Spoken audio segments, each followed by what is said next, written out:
on extra base hits. A pair of 2-run home runs, a 2-run triple, a 2-run double, and a solo home run.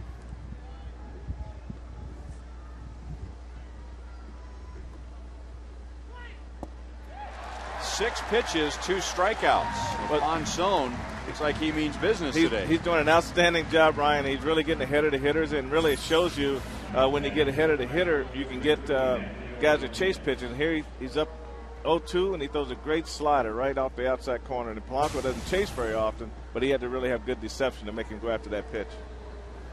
Polanco, the toughest in the American League to strike out the last 2 seasons. That's 7 consecutive strikes thrown by Ponson. Maglia Ordonez with a solo home run late in the game last night. 2-hopper to Tien. Ponson 1-2-3 on 8 pitches.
One coming at 110.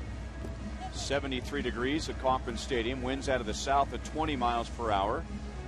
Game time and temperature brought to you by the Parking Spot. Easy to spot, easy to park. The Parking Spot at KCA. Trey Hillman's lineup brought to you by M&I Bank. Jose Guillen will bat 4th. He'll be the DH today. Alberto Callaspo with an 8-game hitting streak moves up to the number 6 position. Miguel Olivo back in there. Mitch Myers starts in right, and Mike Aviles, after getting a game off last night, is at shortstop, and the Royals facing 27-year-old right-hander Armando Galarraga. Here's the Kia scouting report.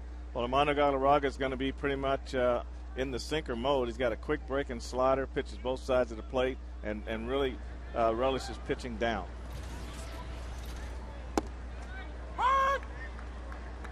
Oh, and 1 on Coco Crisp, who's hit in 5 straight.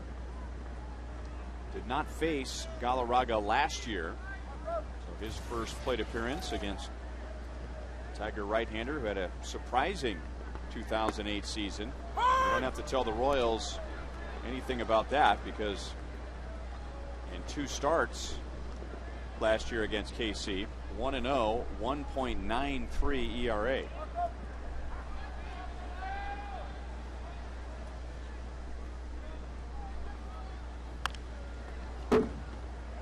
Galarraga took a perfect game into the 7th inning here at Kauffman Stadium last year on July the 23rd.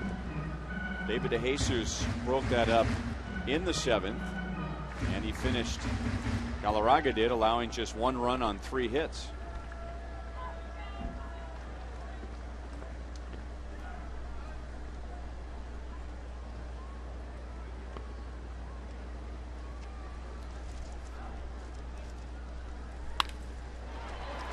Polanco was guarding the middle by a step or 2 and throws out Coco Crisp. Somebody sat down Sidney Ponson and Armando Galarraga before the game and said, how many consecutive strikes can you guys throw? That's 12 straight. And the defense should be busy as Colorado is a sinker ball contact pitcher. Anderson, Granderson, and Ordonez in the outfield. Inge, Everett, Polanco, and Jeff Larish at first base. Dane Sardina playing his first game. Will be calling the pitches for Galarraga, and that's the first pitch out of the strike zone all day. If both pitchers continue to pitch this way, Ryan, it should, like you said, it should be a lot of ground balls today, and definitely the defense will be on their toes. 2-0. David just 1 for 8 in the series, couple of strikeouts.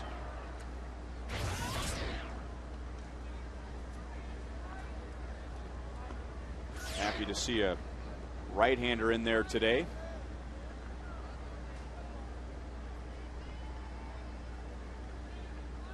And because of the winds, we apologize. Every now and then you're going to get a foggy shot from our camera in center field with the wind whipping up the water from the center field fountains.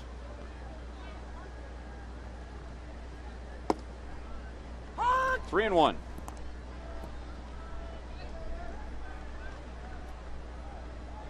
There we go. Boy, the fountain's blowing water all over the outfield experience. Looks like it's been raining out there all morning.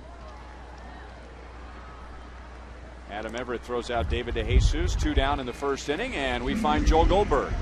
You know, I'm kind of regretting not having brought my raincoat because I'd go out there and do a report. I'm sure you guys still want me to, but it almost looks like standing at the edge of an ocean if you stand there. There's already a couple kids, younger kids, and I'm sure their parents are thrilled with them that have run in there like they're actually getting in the middle of a fountain, but the water is just blowing all over the place. I'm not sure how our great camera people are doing that, but they'll hang in there, I suppose. Not sure how dry the dry duck seats are going to be today. Thing about it, though, Frank, is that the question's going to come up: is the construction going to alter the flight of the ball? But one thing about Kauffman Stadium, it is dug down below normal ground level, so a lot of the impressive wind in the flags is well above the playing surface. Well, that's true. I was down on the field early, and what we normally do when I take to my position, I grab a handful of grass and throw it up. And I always wanted to know what the wind down low was doing, and the wind was blowing strong out the left, and I threw the grass up, and it blew to right. So I was really confused at that point. Then I looked in the upper deck at the and through the tunnel, and had one of the ushers standing up there in the yellow coat, and the yellow coat was like he had a parachute on. So I think the ball up high will definitely be affected by the wind more so than the ball down low. Coco Crisp may have lost a home run last night because he hit the ball so high to right field. Tigers' home runs were more on a line and not affected by the wind. 3-1 on Mark Tien, 2 hits, including his second home run in this series. That was on Friday night against Rick Porcello to the opposite field.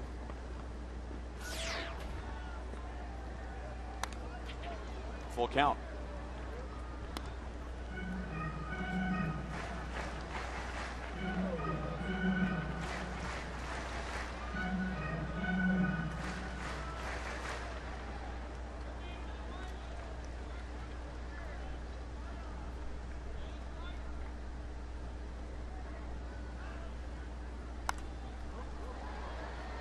You think Armando Galarraga, and you think this is a guy who is a young pitcher because he hasn't had a whole lot of major league experience, but he's 27. He's been around for a while. He was signed by the Expos when he was 16 years old 10 years ago, and he spent 5 years in either rookie ball or A ball. So he's been around a while, just hasn't pitched quite a bit at the big league level. And that's a 2-out walk to Mark Tien and the game's first base runner. Had to overcome Tommy John surgery in 2002. So really the exact opposite of Sidney Ponson, who got to the big leagues at a very young age. Galarraga traded from the Rangers to the Tigers in February of last year. So another arm that the Rangers wish they still had. Well, it seems like you hear the same story about Texas every year. Great offense, looking for pitching, and Ian hit by the pitch, and the Royals in painful fashion have 2 on 2 out. Well, that's always a rude awakening going into a ball game, your first at bat, especially when you haven't played a while and trying to get over being sore from last night. You get that adrenaline in your body, and you wake up with that normal soreness. Here he just let a sinker go. He got inside. Looked like he got more shirt than body, so that's a good thing right there. Now, getting back to what we were talking about when we first came on the air, that's a sinker that's more of a rider. He was trying to ride that in on Guillen, not that far, right? Yeah, you can see the grip on the two-seamer right there, and we talked about dropping the wrist down, and that makes it tail into the right-handed hitter. But what he wants to do is go middle of the plate and then head it right in and maybe jam him with the fastball. That was a little bit further in than what he wanted on that pitch. So 2 on for Jacobs. Strike one over the outside. Jacobs 0 for 8 in the series. Does have an RBI, his team leading 12th of the year.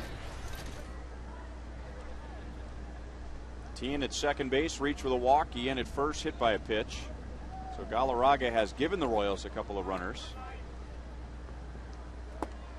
1-1.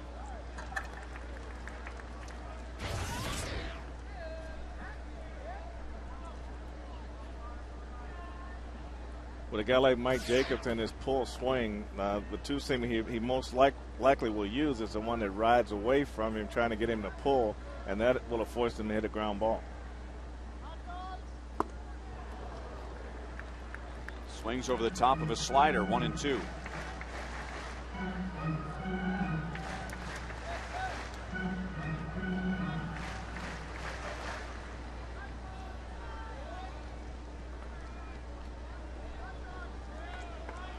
Tigers better than any team in the American League so far as limiting free base runners. Fewest walks in the American League. 2 balls, 2 strikes.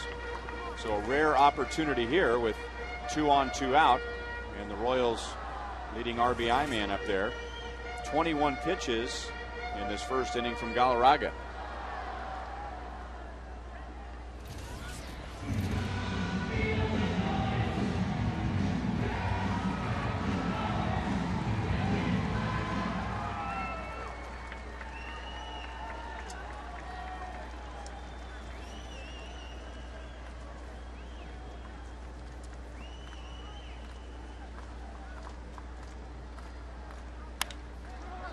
To the right side, Larish with a long underhand toss to Galarraga, and the Royals strand 2 in the first.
And Sidney Ponson in the first inning. And if you're wondering about velocity, here's the Roadrunner turbo speed pitch.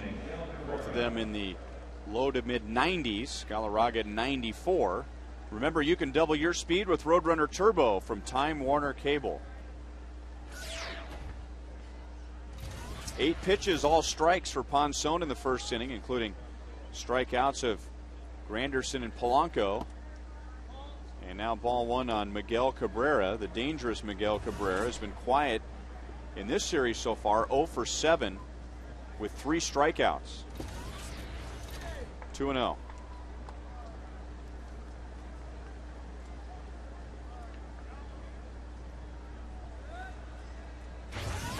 Acknowledging somebody in the Royals dugout in between pitches.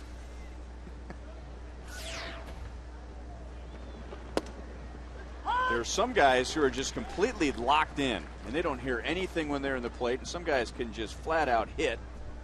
And Cabrera's up there having fun with the Royals dugout. 2 balls, 2 strikes. That's when you know you're really in your zone, you're really relaxed, and you're not stressing because he's off to a great start. But I'm guaranteed if he's struggling, I don't think he'd be paying attention to anybody over there. Some guys need to be intense. Other guys need to be loose when they're at the plate. It takes all kind, and whatever makes you relax the best. Good pitch by Ponson in on the hands. Long underhand toss. Plenty of time to get Cabrera. And Ponson has retired the first 4 today. And now Cabrera having some fun with Ponson. He's just trying to make some friends before the Tigers head back to Detroit after today's game. He probably went by and said, good pitch. I'll get you next time. Strike on Jeff Larish.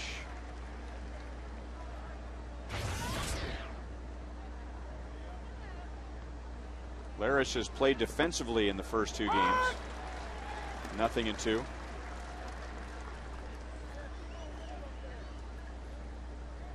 Tigers getting an extra left-hand bat in the lineup today against Sidney Ponson. Lefties have had a lot more success against Ponson than the righties. Let's find Joel Goldberg again. Well, I told you I didn't have a jacket, but the good news is I took Morgan Kramer, our left field photographer's jacket, because he's kind of dry in his area, and the wind's blowing all over the place. Feel like I'm in a little bit of a hurricane here, but nice and comfortable. It's not cold, just a little wet and damp and mist and rain and fountain water blowing all over the place. I guess it's not rain, but I'm nice and comfortable. I think I'm going to keep this thing all day, guys. Through the left side, base hit for Larish, who is down in the count. 0-2. You know, Joel, I always get a kick out of watching reporters during hurricane coverage. Well, usually they're holding on to a railing and they're kind of like this. And they're out on a beach and they're going, oh, the winds are extremely strong. Well, yeah, there's a hurricane. Right. This is just a fountain. It's not quite as bad. But I thought the jacket was a nice effect. Mm-hmm. I could go up there to our center field camera. They really are getting drenched. Well, there it comes. The hurricane's starting up, Ryan. The wind is blowing. Hey, there's I don't know if you guys see it. This young lady over here came prepared. She's got an umbrella.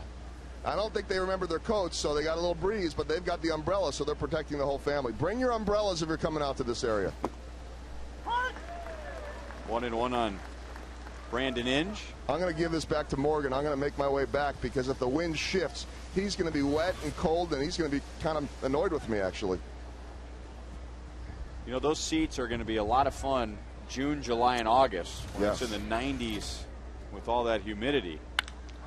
Brandon Inge, look out, Joel. 2-run home run in the second inning. And for the Tigers, that's their third 2-run home run in the last 2 games. And for Inge, his 7th already this season. We talked about how well he stays back, the way he had his bat cocked. It kind of holds him back for the breaking ball. And Ponson just left a slider up out over the plate, and he got the good part of the wood on it. And this is a great day to be a right-handed hitter and get that ball up in the wind because they say it's 20 miles an hour, and you get it up, and it goes. He just stayed back on his backside, and no Lynn, Brandon Inge is a dangerous hitter. Second home run given up by Sidney Ponson. That has not been an issue for him. Only 2 home runs allowed in about 16 innings. And comes back and gets ahead of Josh Anderson. 0-2. Ponsone's got a great running fastball. He had Larish chasing it and slicing it over the third base dugout, and then he left a slider out over the plate, 0-2, and he got a base hit to left field. And the same with Brandon Inge. Just, I would stay with what's working and try to get the ground balls and save my slider as more of a strikeout pitch down in the dirt. And down in the count, Anderson to the opposite field. So Ponzone retired the first 4. Now 3 straight have reached.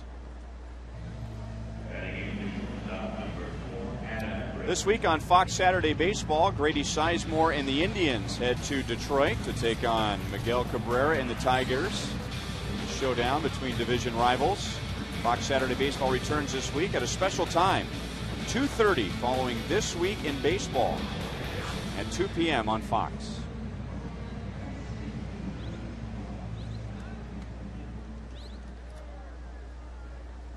And now Adam Everett, 2 hits, a run scored last night.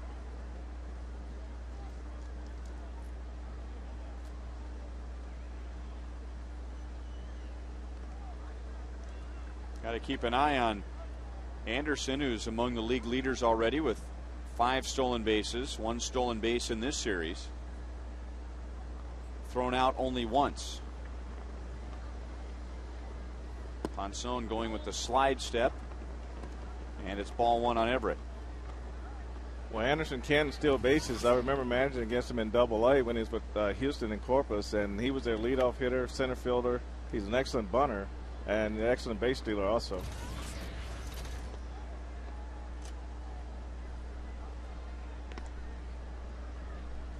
Well, last year the Tigers ended up being an offense that could only beat you one way, and that was with power. They didn't have a whole lot of speed. They were station to station. Jim Leland has a National League background where you have a more balanced offense. Well, he's got a nice little setup here where you can bait. Like last night we saw we had Granderson and Polanco and also Everett in the back. So he's got that hit and run potential right there. He's got the stolen base potential right there. So he's almost put himself in a situation where these speed guys can take the offense back to the middle of the order, and that's what you really should want to do. 1-1 on Everett.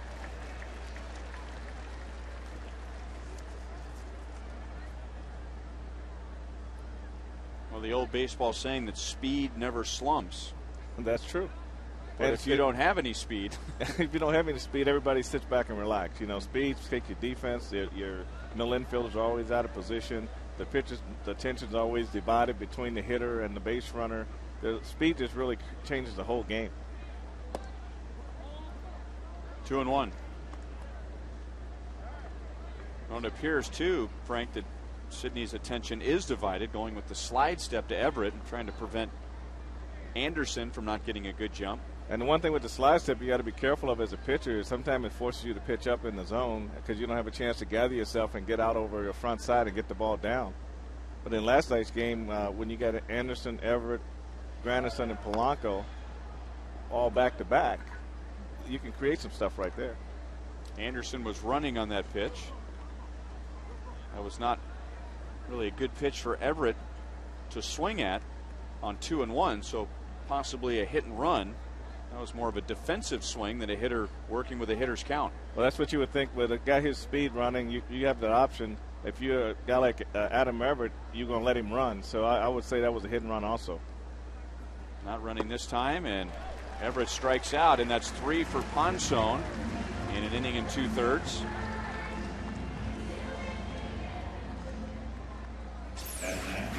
This is what I talked about earlier, Ryan. He's got the good running. He's got the good riding fastball down and to the inside part of the plate, and then he getting ahead of the hitters. And now you can throw your slider off the outside corner with a little more firmness to it, and you can get to go for the strikeout with that pitch. Now Dane Sardina, who was just called up from AAA as Matt Trainer, former Marlin, former teammate of Mike Jacobs in Florida, was acquired to be the backup, went on the disabled list today. So Sardina, who's from Hawaii, plays in his first game this year. Royals saw him last year with the Tigers. Piaspo throws him out. Ponson gives up a 2-run home run to Brandon Inge in the second inning.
In the meantime, you call it, presented by Sprint. In Soria's absence, who do you think should be closing out games? A. Ron Mayhay, B. Juan Cruz, C. Kyle Farnsworth, or D.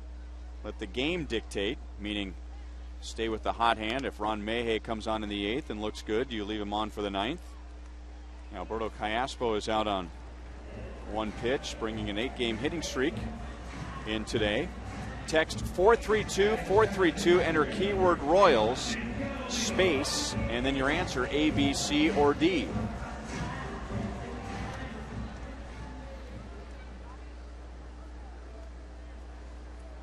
And now Miguel Olivo against Armando Galarraga. Got into a little bit of trouble in the first inning with a 2-out walk and then a hit batter to Tien and then Guillen, but able to retire Mike Jacobs on a ground ball.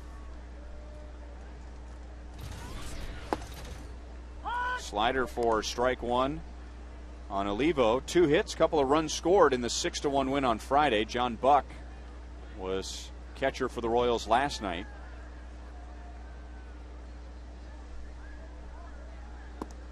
Oh, 0-2.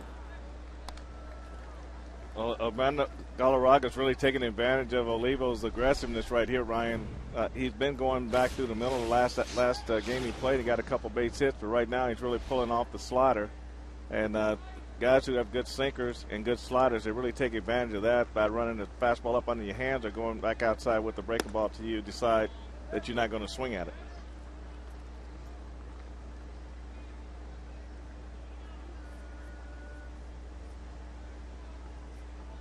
All 4 outs on the ground for Galarraga. And there's a slider down and away. We spent a lot of time talking about the sinking fastball at the top of the broadcast today, and here's an example. There's Frank's grip of that pitch on the right, and Galarraga to Mike Jacobs in the first. Well, they take advantage of Mike Jacobs being a pull hitter, so you ride the fastball away by tilting your wrist a little to the right, and it goes away from the sweet spot of the bat, and being a pull hitter, now it goes down to the end of the bat and rolls over and hits a ground ball to second base.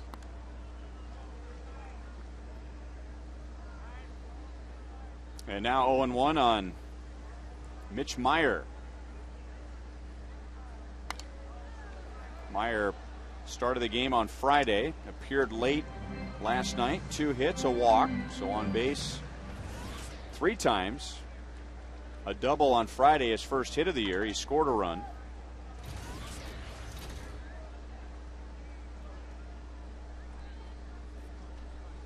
The decision yesterday when Jose Guillen came off the disabled list, do the Royals option Meyer back to Omaha or designate Brian Pena. They decided on the latter of the two.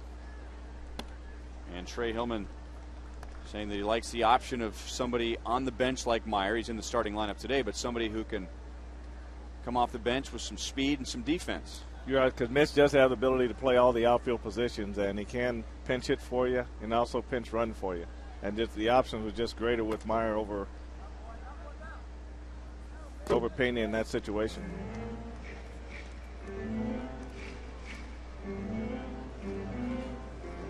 But you can see when the left-handed hitters are probably trying to pull, how Galarraga really makes that ball run. And the only way you're going to hit him is if you're going to hit him the other way. Once you commit to pulling him, then that's when he wins the battle. That's his second strikeout, setting him up with the sinker and putting him away with the slider.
Here's a story that'll make you feel good on a Sunday afternoon. That is Alexander Austin of Lee Summit. Once homeless, he found refuge at City Union Mission.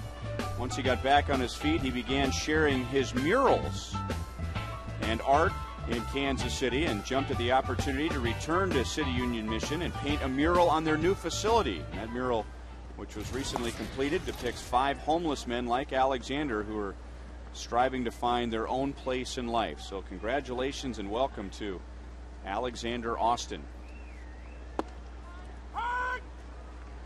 1 ball, 1 strike to Curtis Granderson. Opened the game with a strikeout. Ponson has struck out 3. He's also given up a 2-run home run in his first 2 innings. Granderson, look out. Well, there's a fan who has a red, white, and blue striped shirt who just saved all the fans behind him by standing up and at least getting his hands on that bat. And it took a lot of fire out of that catapulting bat into the crowd. So luckily everyone's all right. That's always a scary thing when that bat starts going like a helicopter up in there. And just got to be lucky that no one gets hurt in that situation. So there's our hero so far for the day. He needs a new hat. But other than that, thank goodness for standing up for the fans behind him. That is dangerous when that bat goes flying into the seats. Yeah, it's so hard to catch, and he's a Cardinal fan too. I don't know if we'll as I said, he needs a new hat. We'll send him a new hat and see if he'll take it. Granderson strikes out again, and that's 4 for Sidney Ponson. If he had a Royals hat on, he wouldn't have just deflected the bat, he would have caught it.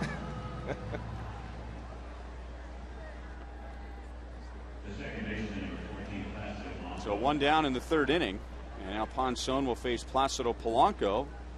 Sidney struck him out in the 1st, and a slider for strike 1.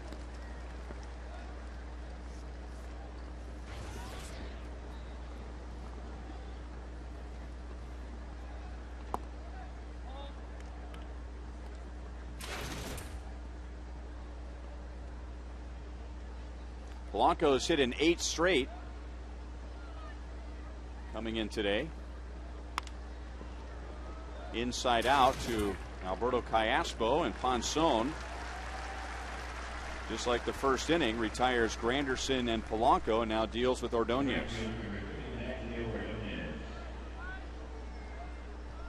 But Sidney's actually doing a good job of keeping the ball down when he's utilizing his he's actually throwing both of the sinkers, the one that's over and down and also the runner, and he's coming back in really a good time with his hard slider to get the hitter to swing over it. There was a pitch there where Oliva wanted him to come inside and missed out over the plate.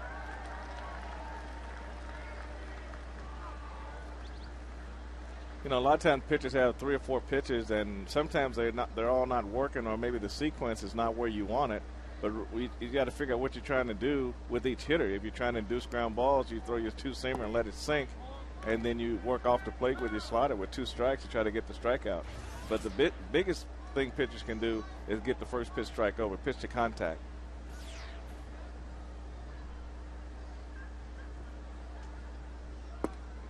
And a good slider for a strike, 1-2. Better conditions for Ponson today. It's much warmer than it was on Tuesday at Cleveland when he gave up 6 runs in 3 1/3 innings.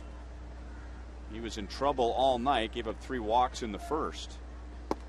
On the outside corner, and Ponson has another 1-2-3 inning. He has 5 strikeouts.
The sun peeking in and out of the clouds on a comfortable day at Kauffman Stadium. Chance for thunderstorms all afternoon. No sign of the grounds crew. Mike Aviles trying to shake out of a 1 for his last 20.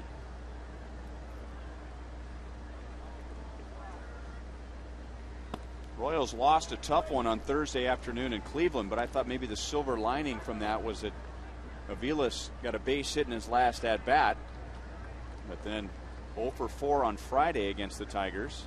Well, Ryan, he starts open, but he never closes back up. He got an open stance, and then he strides to the shortstop when his stride should be back to the target, which is the pitcher. And so even though he gets a fastball down the middle of the plate, since he strided so open, he's coming across the top, and that's why he's hitting so many balls at shortstop.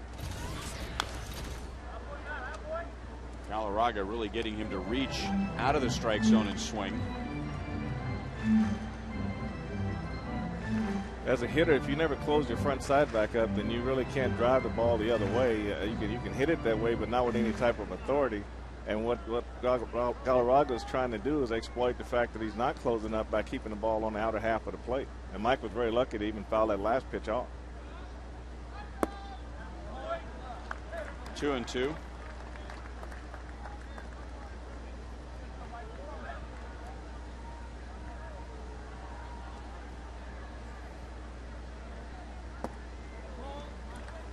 Three and two, with Crisp and DeJesus to follow.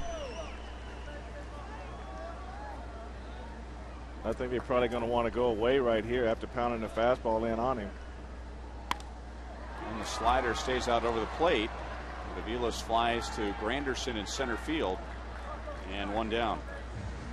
Well, plenty of good seats available out at the picnic tables out beyond center field. But we would really like to see the two of you, yeah, we're talking to you, to go sit in the seats. No need to be bashful. I'm talking to you, yeah. They're having a great time. Nobody's in their way. You cannot hide from Fox Sports Kansas City. Just like a player who's weak defensively, the ball will find you. If you try and hide in this ballpark, the camera will find you. Coco grounded sharply to Polanco in the first inning. Lays off that pitch, and a good pitch from Galarraga. 1-1. That's a tough pitch to lay off of. With 2 strikes, that's probably going to be even a better pitch to throw in that same area.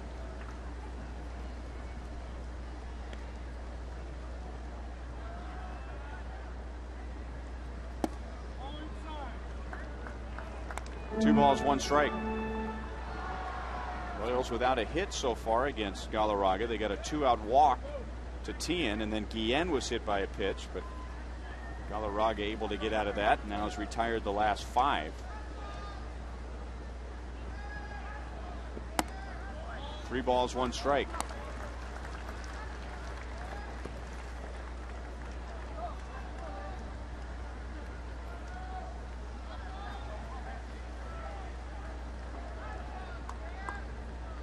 There are better seats than that one available today. Second walk given by Galarraga, and the Royals have 1 on, 1 out in the 3rd inning. Well, the season is underway, but there are still some great ticket plans to take advantage of, like a 9-game plan starting at just $99. You can select your favorite dates, including premium games like Buck Knights, the Cardinals, etc., or choose a brand new full season plan that's just going for $5 a game.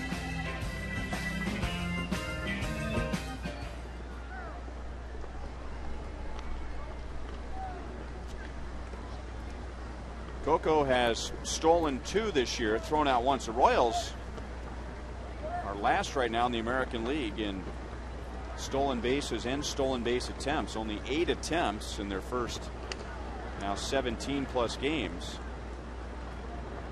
5 successful.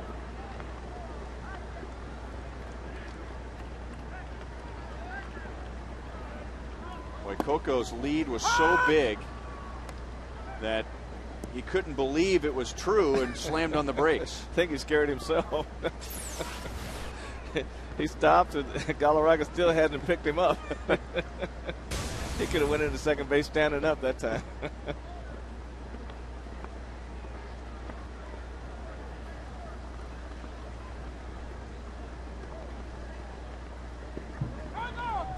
Timeout called. Sinker ball guys are good guys to run on. They're good guys to run on, but they try to hold the ball a little bit longer, try to get you to settle down on first base, change the variety of times to the plate. Manager Trey Hillman, Ryan, in his meeting today was talking about the possibility of maybe instituting more hit and runs in the game to try to stay away from so many double plays until some of the hitters find their stride with the bat. 1 ball, 1 strike. We talked about it last night that it is not his style, at least it doesn't appear to be, to start a lot of runners on 2-1, 3-1, 3-2 counts. And again, that's just the style of a manager. There really isn't a by-the-book way to do it. Coco not running, and DeJesus fouls it away. I think what you can do there is you can basically go by how your team is doing right now. It may not be your overall philosophy for the whole year, But if your hitters are hitting into a lot of double plays and you're not stealing bases at the same time, then you got to come up with another creative way to open up some holes and create some big innings for yourself.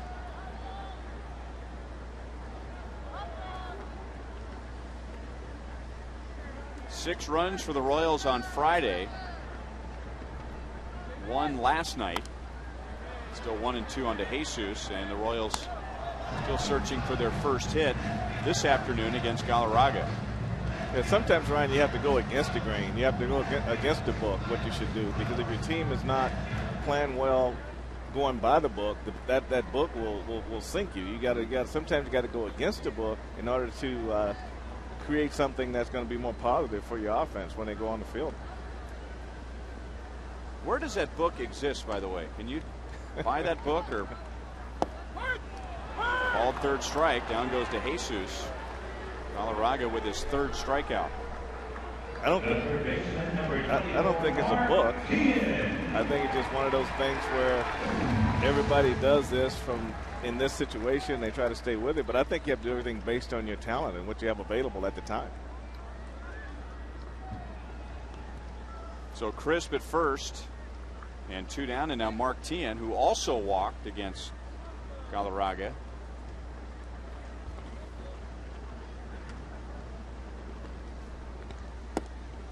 And ball 1 to Tien, who's done well against right-hand pitchers this year. Here are your league leaders, brought to you by your Kansas City area Toyota dealers. And Tien second to just Cleveland's Victor Martinez. That doesn't surprise me, the way he's swinging the bat, with a .412 average this year against right-hand pitchers. And another well-hit ball. Everett knocks it down to keep it on the infield, but that's going to be an infield hit for Tien. And the Royals have 2 on with Jose Guillen to the plate.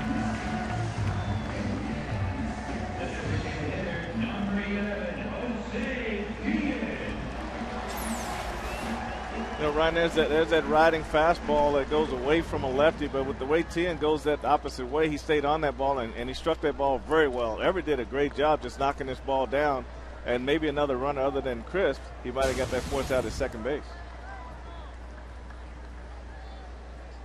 Guillen hit by the first pitch thrown to him by Galarraga in the first inning. 1 ball, no strikes. Royals with 2 outs in the first had 2 on, but Galarraga throwing a good sinker to Mike Jacobs, and now 2 on, 2 out in the third.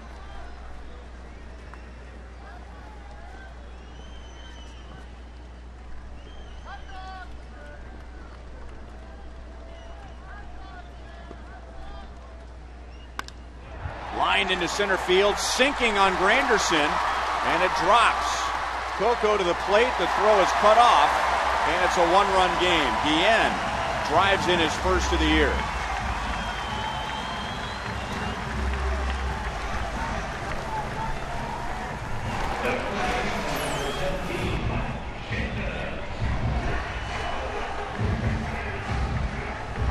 Now, Ryan, that's a great job of hitting by Jose Guillen right there, but it was a great job of base running by Coco Crisp. I mean, he didn't hesitate when that ball was hit, and with 2 outs, he was off and running and just made that an easy play at home plate. This is Rick Knapp, pitching coach of the Tigers, his first year as Tiger pitching coach. A visit with Galarraga, who now has to deal with Mike Jacobs.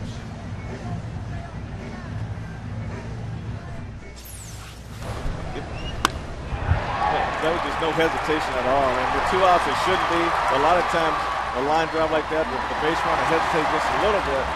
But a guy with a little less speed, Wade Granderson attacks the ball, that might have been a closer play at the plate.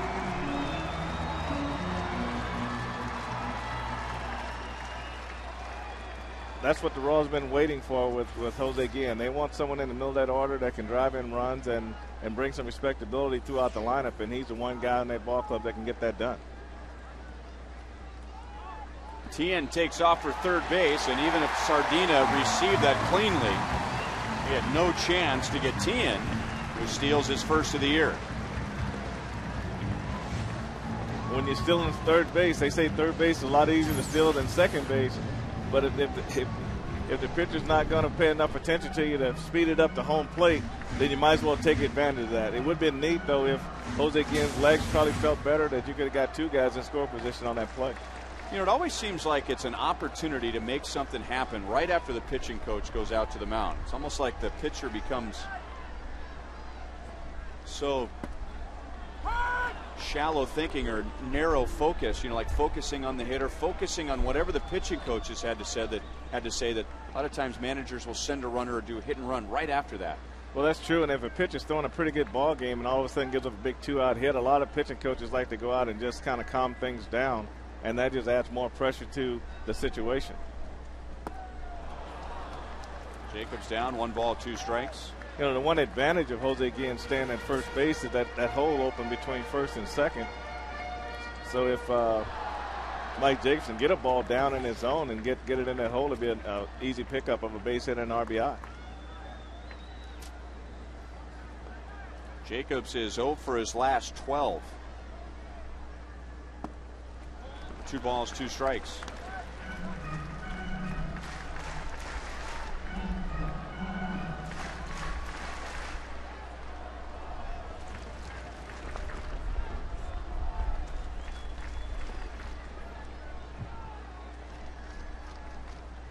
With 1 out, Crisp walked with 2 outs. Tien an infield single, and then Guillen driving home Crisp. And Jacobs works a full count. Well, if anything, the Royals are making Galarraga add significantly to his pitch count. He is coming up on 60 pitches in the 3rd inning.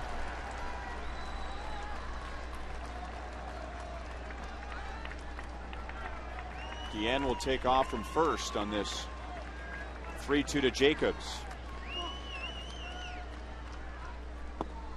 And a walk, laid off a tough pitch. And now they're loaded up for one of the hottest Royals hitters, Alberto Callaspo.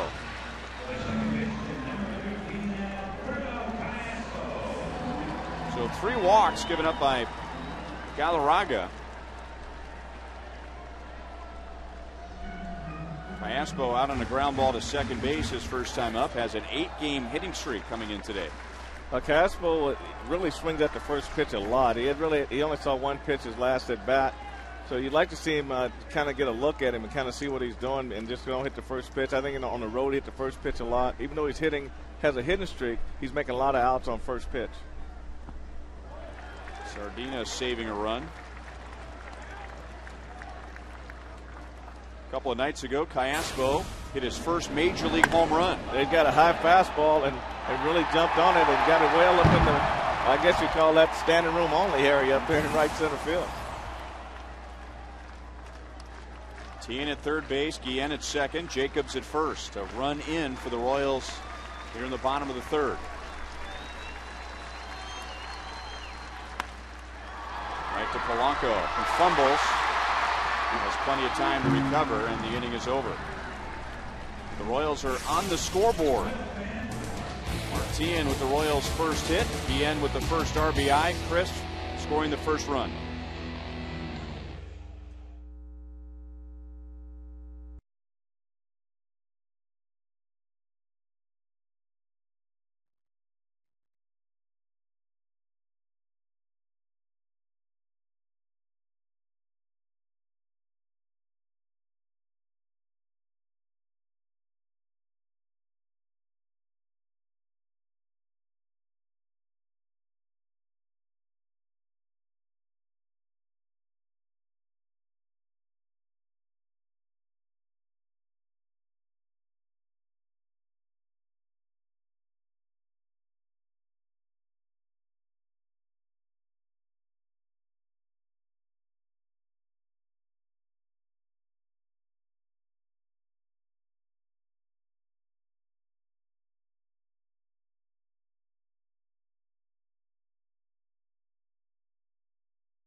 Go to the top of the fourth inning. We spent a lot of time talking about the sinker ballers before the game started today, and Galarraga has struggled. He's gotten out of a couple messes. Sidney Ponsone's given a 2-run home run, but has really pitched well in his first 3 innings. Well, he's really done a good job. I think if he stays with the two-seamer, that's the pitch that seems to be the best out pitch for him right now, and then save his slider for the strikeout pitch, which he's done a couple times. I think that formula right now getting deep in the game, but it all starts with first pitch strike. Just one mistake for Ponson, and it cost him a 2-run home run. And now Coco to in front of the warning track on a drive from Miguel Cabrera. Sidney retired the first 4, gave up a single to Larish, Inge homered, and now Ponson has retired the last 6. So really just one bad pitch all day, and Brandon Inge belting his 7th home run of the year. And now Larish, who scored in front of the Inge home run, had a good at-bat. He was down in the count 0-2, but single to left, and now hits one right to Cayaspo, and 2 quick outs for Ponson in the 4th inning. Joel Goldberg. Out here, right center field, all these guys can do a little taunting if they want of Curtis Granderson, and then as you walk up here, I know this is an area that nobody's ever seen before, but as we come up, back here some concession stands were out in center field, and I'll be honest, this isn't exactly the best view right here. That's the batter's eye, the other side of the batter's eye, but sort of an interesting area of the stadium, and a lot of fans passing through from right field to left field or left field to right field as they explore some of the new areas. Guys, back upstairs to you. All right, Joel, and that changed from the first homestand to the second homestand. Changed the barrier up there, the 3rd layer, if you will. Joel reporting from behind that. 1-2 on Brandon Inge, and the reason they put that up, some people have asked why that barrier is there, because one of the great trademarks of Kauffman Stadium was that green grass out there, but since the fans can walk back and forth, that could be distracting to the hitters if somebody with a white t-shirt is moving around as the pitch is coming in. Well, that's true, and if you ask the hitters, they really prefer it this way. It's a lot darker. They pick the ball up better, and anytime you get all green behind the batter's eye for the hitter, he likes that anytime. Because that's a lot darker than grass. Not my lawn, man. Yeah, that's why you have to know someone on the ground crew.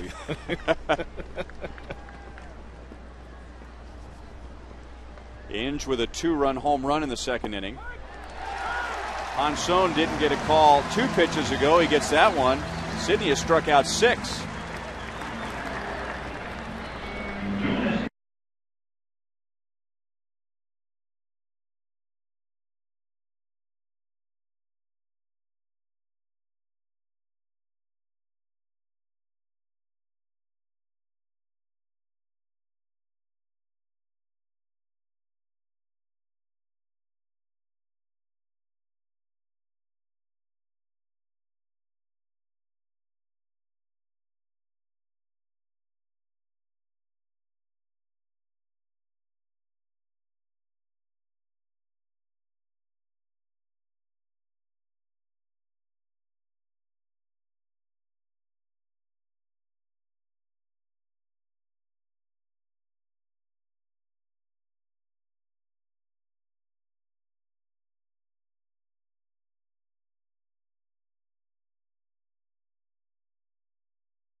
Ryan, we'll call a riding sinker.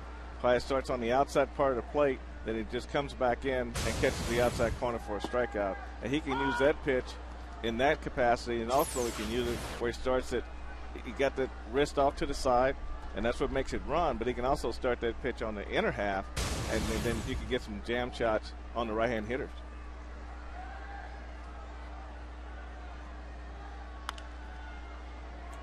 Oh, 2 to Miguel Olivo. Galarraga punched him out in the second inning. Well, Ponson has given up that 2-run home run, but this might be the best stuff as far as movement that he's had in all of his 4 starts this year. Well, it kind of goes back to what pitching coach Bob McClure said, that you got to trust your stuff.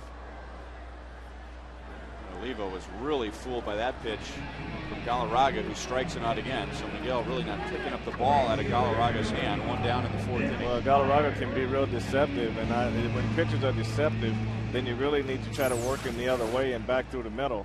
He just throws that hard slider, and that pitch was not even close to being a strike right there, but that's when you're kind of guessing on a pitch and you can't hold up. And now Meyer right to Polanco. 29 pitches last inning for Galarraga. Now 4 pitches, 2 outs in this inning. Royals baseball brought to you by Lumiere Place Casino and Hotel, presenting the Go Blue in St. Louis sweepstakes. One lucky winner will be at the Royals Cardinals game on May the 23rd, and enjoy beautiful accommodations at Lumiere Place Casino and Hotels. Register now at goblueinstlouis.com.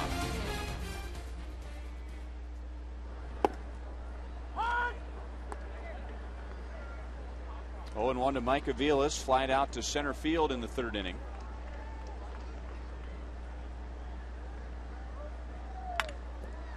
Off of Galarraga's foot, and that's just the way it's going right now for Mike Aviles. 6 pitches, Royals down in order in the 4th inning.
And don't forget, after every Royals game on Fox Sports Kansas City, it's Boulevard Royals Live from Rivals Sports Bar. When you're at the game, go out there and check out Joel Goldberg. He's with Jamie Quirk. Highlights and analysis, and Joel will show you how to properly handle a cantaloupe like he does right here. I don't know what I'm talking about.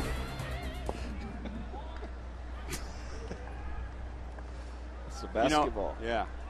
You know, Frank, I'm hearing all this for the first time, too, so I'm just as surprised as you are. Well, I talk with my hands sometimes, too, but I got mine's more open palm than like I'm trying to grab something. Right. It's a control type of a thing.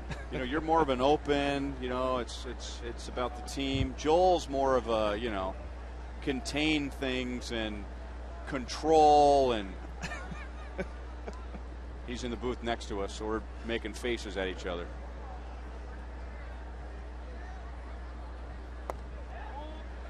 Two and one on Josh Anderson, singled in the second inning. Followed by Adam Everett and Dane Sardina.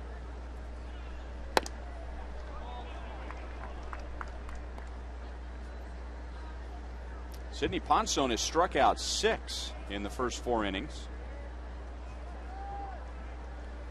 Just one mistake. Brandon Inge, a 2-run home run, and now Anderson pounds it to right field. Meyer with good speed cuts it off. And that's a good play because you keep that speed off of second base. And still a chance for a ground ball and a double play. The shortstop, number 4, Adam Everett. And now Adam Everett struck out swinging in the second inning.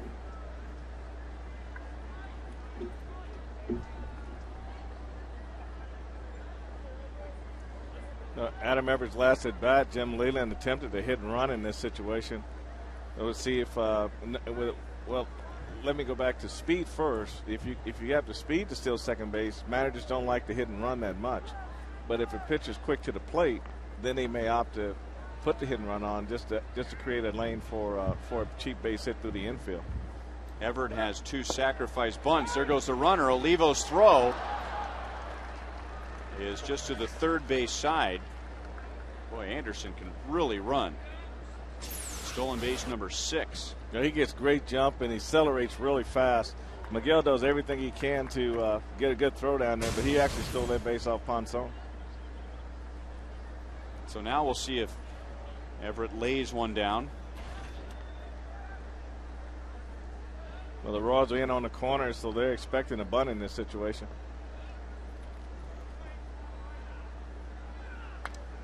He was trying to hit a ball to the right side. 0-2. Let's revisit You Call It, presented by Sprint. Who would you like to see closing out games? With Joaquim Soria out, 52% want to see Juan Cruz. Text 432-432, enter keyword Royals, space, and your selection as Everett hits a ground ball to the right side. Callaspo looking towards third. There was no play there and throws out Adam Everett. So a productive out, and now runner at third and one away. Ponson at 60 pitches, according to the James B. Nutter and Company pitch count. Look at that strike to ball ratio. That's outstanding. 45 strikes, 15 balls. Yeah, he's putting it in play, and when you put it in play, your defense will help you. And I think they realize that sinker does work for him, and first pitch strike's been a big deal for him also today. Now ball one on Dane Sardina, grounded out first time up. Just called up from AAA Toledo with Matt Trainer, the Tigers' backup catcher to begin the season, going on the disabled list. He has a right hip strain.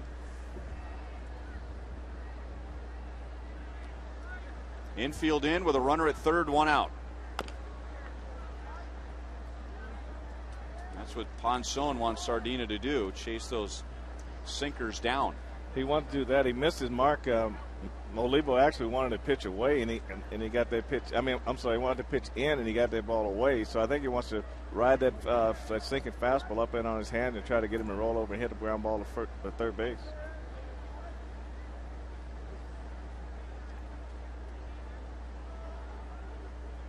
And now the squeeze is on, and Sardina bunted it foul and came very close to making contact with that after coming out of the batter's box, with the home plate umpire Doug Edding saying he was still in the box. Well, that's one of the things that Jim Leland very rarely wants to do is squeeze, but he had the right combination of player at the plate and a guy playing for the first time and all that speed at third base, so he didn't really have to get a great bunt, just get it out in front of the plate a little bit and then got a run on the board. That wasn't really a sacrifice type of a bunt, too. That looked like Sardina at the last moment tried to kind of drag one towards third.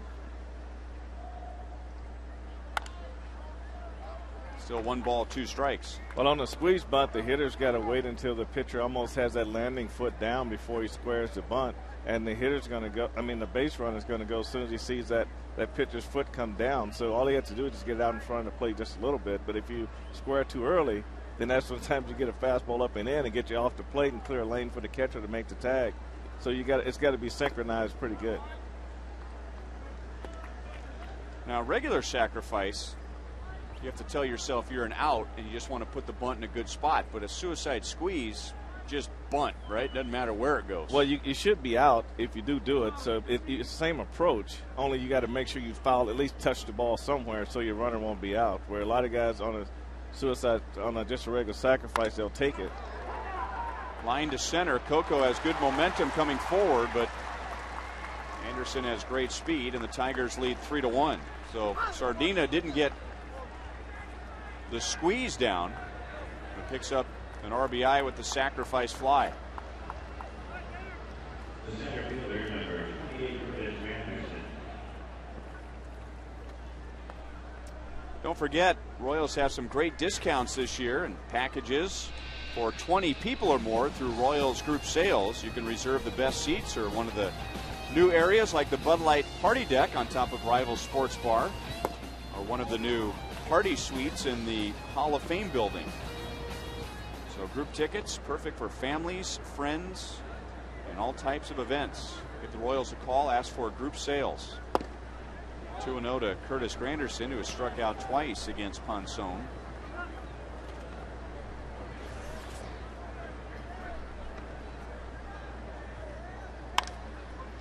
And a big bouncer for Cayaspo.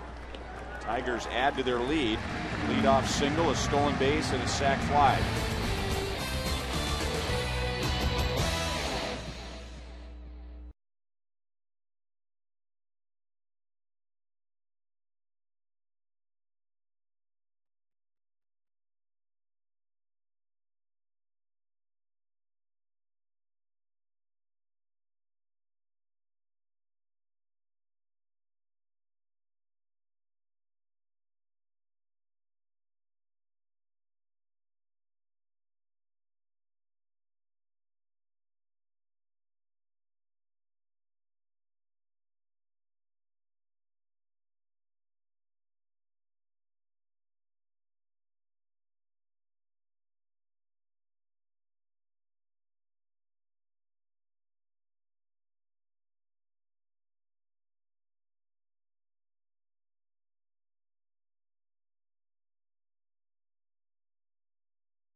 Sidney Ponson, on one hand, he's behind 3-1, gave up a 2-run home run, but he's also struck out 6 in his first 5 innings of work and has not walked anyone. Walks were an issue for him coming into the game.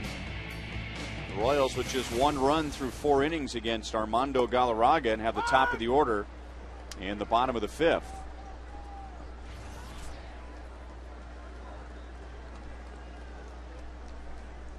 Ponson in the game on Tuesday at Cleveland walked 4 in 3 1/3 innings, and coming in today had walked 10 in 15 innings. He has good stuff, and again has struck out 6. And now the Royals just trying to get the offense going against Galarraga. Coco Crisp has led off all 3 times he's come up today.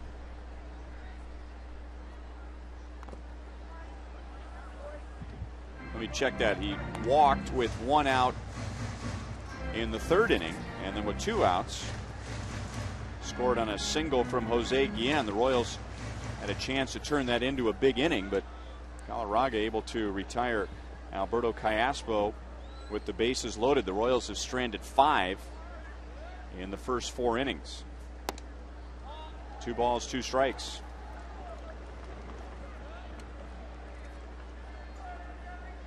Coco leading the Royals and among the league leaders now with 13 walks.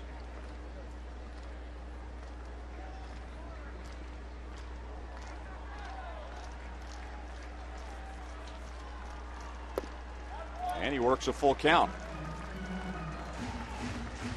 Batting average at the moment at .258, but his on base percentage is at .390.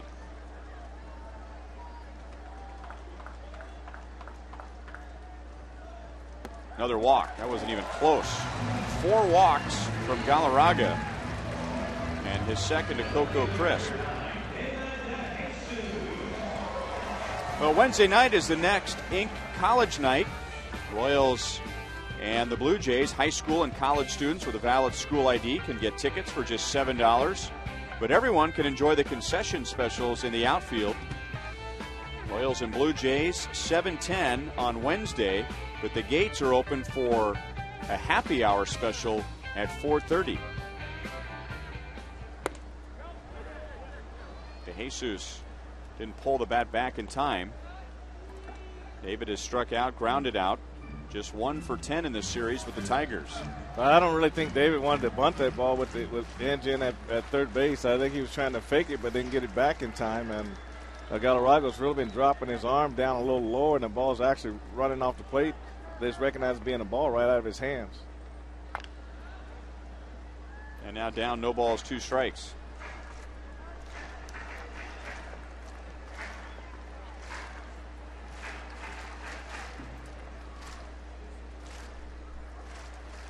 The Royals kind of need a spark. You know, if Coco can steal a base here and get in scoring position, and they can get a run on the board here, and maybe that'll get the team, get the offense stirred, and they can get some runs on the board. Right now, it seems like all phases of the game is shut down. You know, they're not stealing bases, and then you're not giving yourself an opportunity to hit and run and create something right there. So it's just pretty much of a one-way game for the Royals at this point. Kind of sitting back and waiting for a big home run or an extra base hit, which hasn't come yet. Coco, great jump. Sardina's throw right on the bag. Boy, Coco got a good jump, I thought.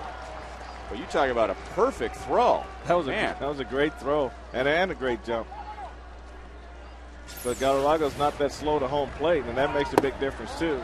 And what you like to see in that situation is when you know your base runner is running, you like to see that batter square around and kind of keep the bat out in front of the catcher and try to hold him back a little bit to give the base runner a little bit more of an advantage.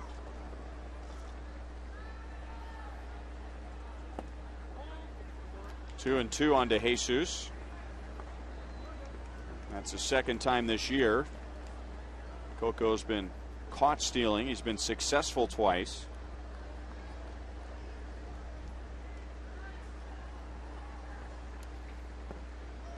Three balls, 2 strikes. Like the thing with stealing bases is just like everybody goes out and do their batting practice and get all their swings in every day. You really can't practice stealing bases other than getting the game and just go. You know you got the speed to do it, but just reading pitchers and then not just taking that chance, because at the end of the year you're going to be where you need to be. 5th strikeout for Galarraga, and the second time he has gotten David DeJesus. So David just 1 for 11 in this series. 2 down, and Mark Teahan coming up as an infield single, and he's reached with a walk.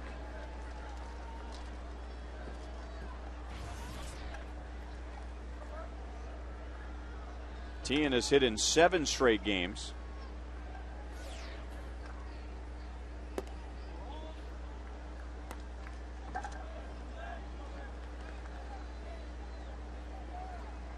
The one thing that Mark is doing more consistently than the other left-handed hitters in the lineup is he's not trying to pull the ball. He's trying to hit the ball back through the middle of the left center field, and I think that's why he's having a lot more success than the other left-handed hitters in the lineup.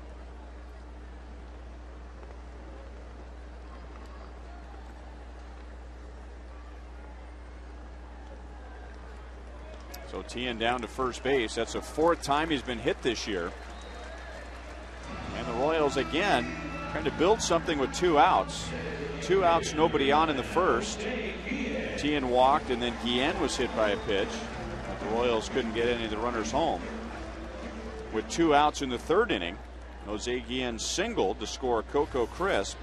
Mike Jacobs walked to load the bases, but Galarraga retired Callaspo, and now trying to rally with 2 outs in the 5th inning, and Guillen tried to tie the game with 1 swing.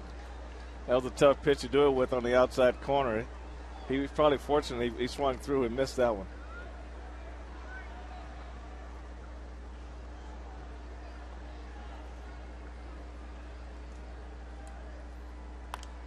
Trey Hillman saying before the game, nothing to read into Guillen being the designated hitter today. It's just a day game after a night game.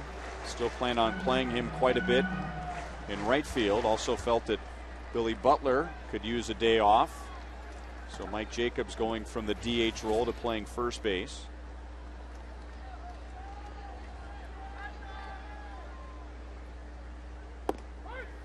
Got him with a slider. Guillen doesn't think so. 6 strikeouts for Galarraga through 5 innings.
Or Brandon Nance picks on a Sidney Ponson slider and deposited.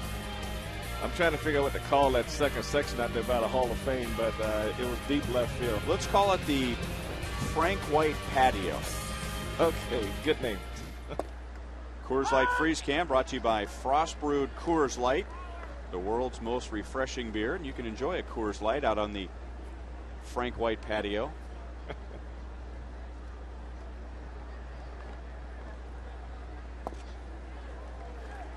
0-2 to Placido Polanco, and mention it again in 07 in last year. Polanco, the toughest hitter in the American League to strike out, but Ponson has him all mixed up today. He's swinging at pitches he doesn't normally swing at. Every time we talk about him being tough to strike out, he strikes out for us. Well, we got to say that more often then. That's 2 ground outs and a strikeout for Polanco today. Now he's just 3 for 16 against Sidney Ponson, so nothing new for him today to struggle against Sidney. Royals start a 4-game series against the Blue Jays tomorrow. You can catch all 4 on Fox Sports Kansas City. Tomorrow, coverage beginning at 6:30 with Royals Live with Joel and Jamie.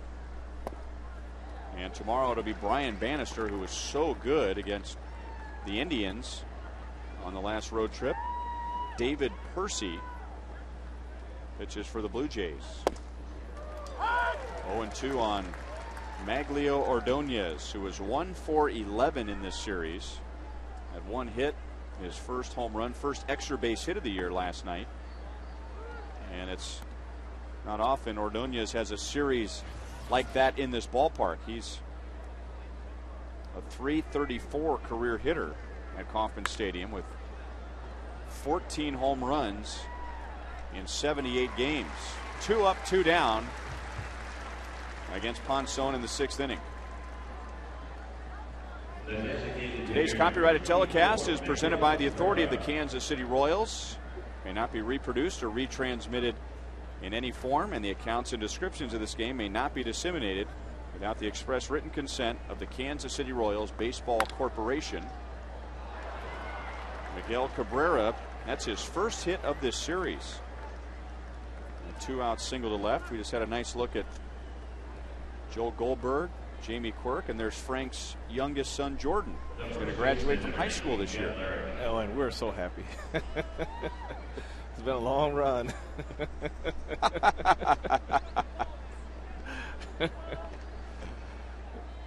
Well, he's doing great. He's looking forward to getting out of school, and he's looking forward to going out to college. And he'll be going to? Well, he wants to go to Central Missouri State. I think it's University of Missouri. What's it called now? UCM, I think it's called now. So they changed the name, but I always say the Mules. 1-1 on Jeff Larish. Our producer Kevin Shanks' daughter Madison will be going to UCM. So she can keep an eye on Jordan or vice versa. Well, Jamie Quirk's son also plays for the Mules. Ponson gets Larish. It's a scoreless 6th inning for the Tigers. They have a 3-1 lead.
Of my home city, Lee Summit, Missouri.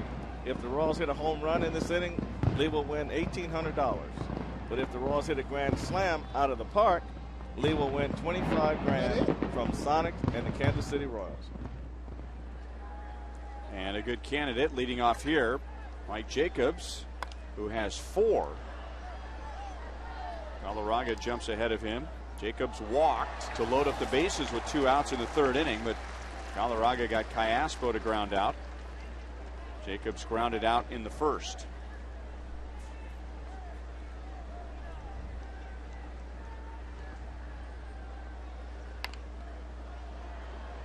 Brandon Inge cutting in front of Everett to throw out Jacobs.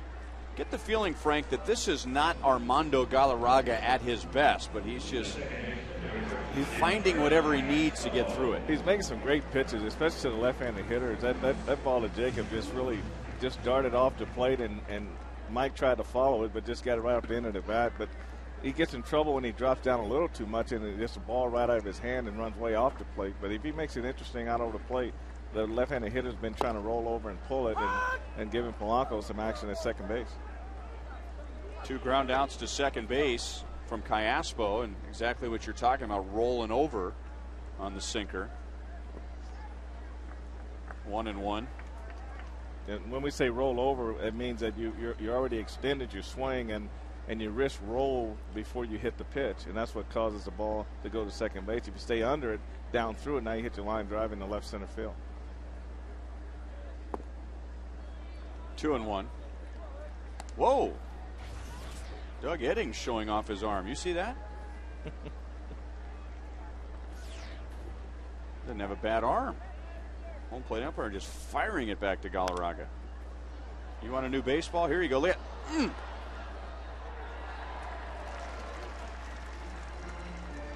Now that's hard to do because those guys, they haven't warmed up all day. Well, that's true. This is the last swing from Callaspo. You can see the ball running away, and he's looking to pull, and the ball just going away. He's just lucky to get a piece of that ball.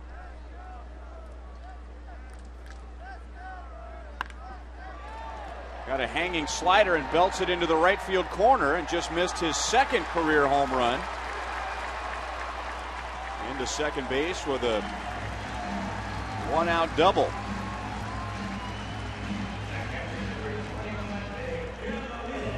Royals' first extra base hit of the day.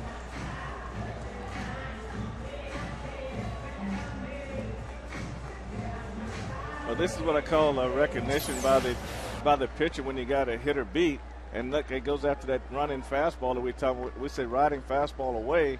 Then I'm thinking he wants to come in hard with that hard slider, but probably threw it a little bit too hard. It hung out over the plate, and Callaspo, looking to pull, was able to get the bat on it. I'm sure if he had it over again, he'd rather have that pitch go down underneath the swing and not stay up around his knees. Olivo mad at himself. Boy, he would love to have that pitch back. That's what he's been waiting on that pitch all day. Those sliders on the outside corner he's been chasing, and then he goes out looking for the slider. Here's this pitch right here waiting on him. I was thinking the same thing. He figured that first pitch was going to be down and away.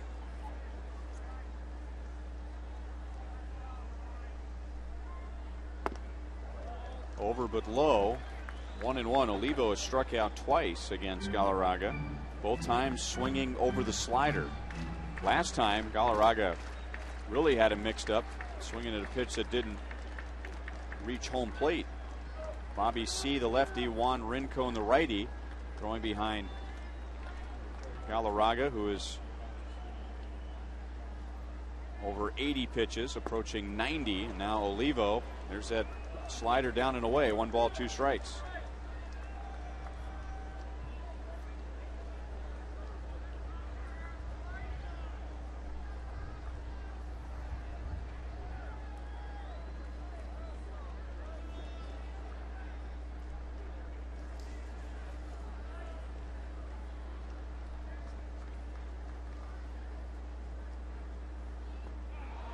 Three strikeouts, same pitch, and not even close. 7 strikeouts for Galarraga and 3 against Olivo. Well, this is the pitch he's been trying to lay off of, but he can't lay off of it, and Galarraga keeps throwing it, and as long as you keep swinging, they'll keep throwing it until you make them change. That pitch is never a strike, is it? It's not even a strike out of his hand. It's a good 8 inches, 9 inches off the plate. And you can always tell when a hitter's frustrated, he carries his bat all the way down to first base and don't want to let it go.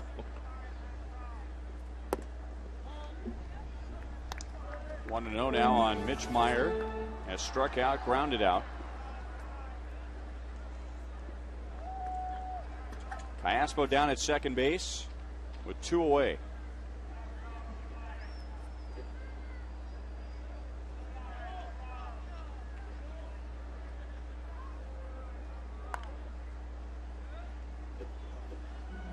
Some of the pitches you can say maybe a better approach would help, and then there are other pitches that you figure the Royals should just be swinging at it all. I mean, there is no approach other than just to take it.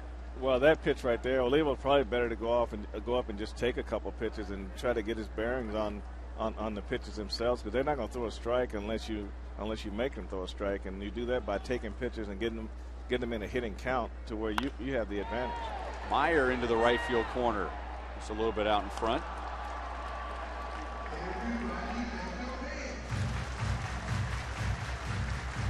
Nice grab out there. Great grab. Kept his feet in bounds. First down, Kansas City. You know, the son's got the glove, but he never stood up. Sit down, kid. I got this. There we go. Let Dad take care of this one. Dad's a hero. The rest of his life, he's a hero. He'll never forget that catch. He's on the cell phone.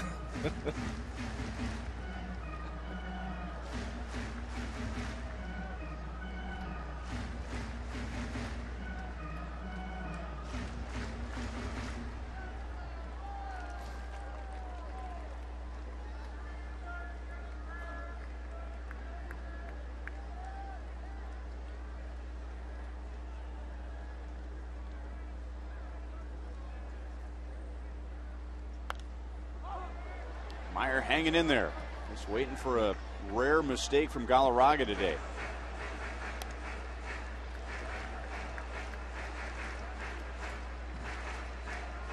That's one of the few changeups he's thrown at 77 miles an hour, and Mitch did a good job hanging in there, fouling that pitch off.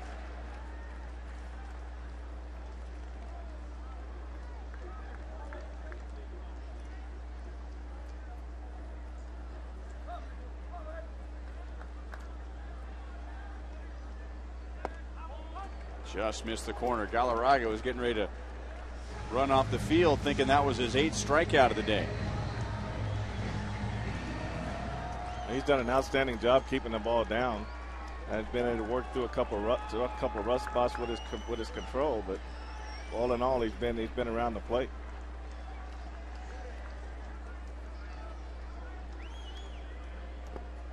And Meyer comes back to draw walks. That's a good at bat, behind in the count.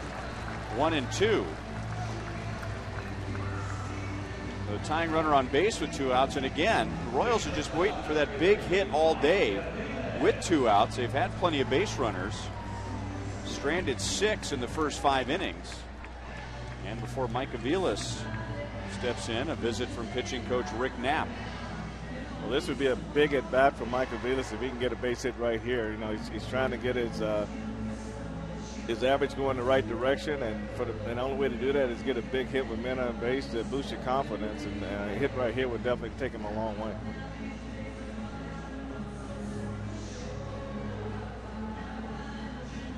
This reminds me a little bit, obviously not as dominant as that start that Zach Greinke had against the Indians here at Kauffman Stadium, where Zach didn't necessarily have his best stuff and he was throwing a lot of pitches, but when he needed to get an out with men on base, and he was able to, and ended up throwing 5 shutout innings. And again, you get the feeling this isn't Galarraga's A game, but he has avoided the big hit. Well, the good pitchers don't let it get away from them. They'll come up with some way of getting themselves out of a jam.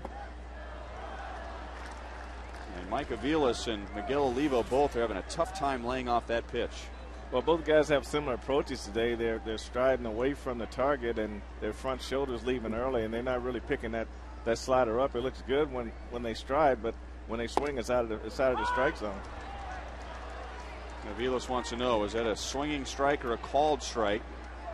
And Doug Eddings saying called strike.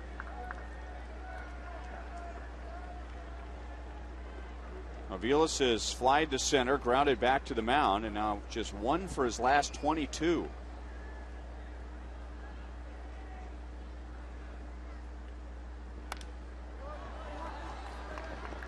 Still no balls, 2 strikes.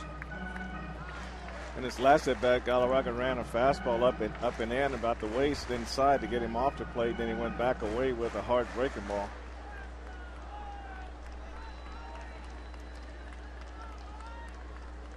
Caspo, a 1-out double. Mitch Meyer, a 2-out walk. hit the side of the mound and ricocheted towards Everett, and that might have been the difference between an out and an infield single. Royals strand 2 more in the 6th.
Is our biggest runaway of the season. 54% want to see Juan Cruz, followed by letting the game dictate the situation, which, as we suggested, meaning if one guy has the hot hand, you leave him in there for consecutive innings as long as he's getting outs, as opposed to designating someone before the game.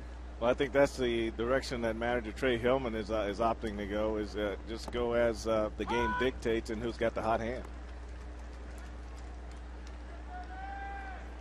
Juan Cruz has appeared in this series.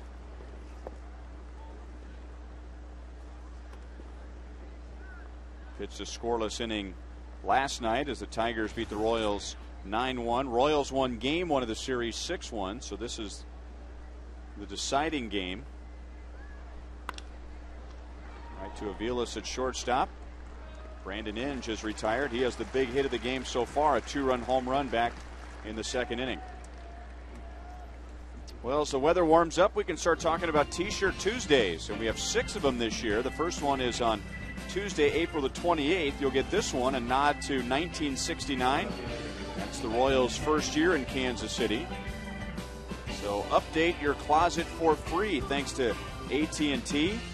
And again, the first T-shirt Tuesday coming up against the Blue Jays in just 2 days. They'll get to the ballpark early.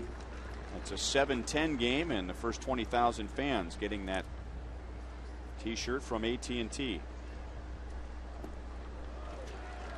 2 strikes on Josh Anderson. The rookie left fielder has 2 singles, a stolen base, and has scored 1 of the 3 runs. Just missed on the outside. Ponson already has 6 strikeouts.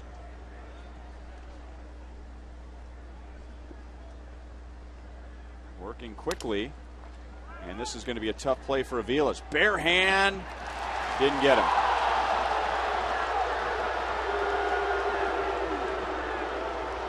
Really nothing more Aviles can do on that play. Now that's a great effort. The way Anderson runs, you know that's going to be a very difficult play to get him at first base. It's almost like a bunt for him with a swing like that. And Mike did a great job catching that ball on the run.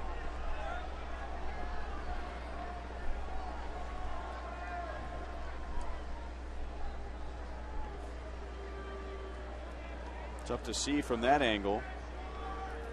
No argument from the Royals dugout.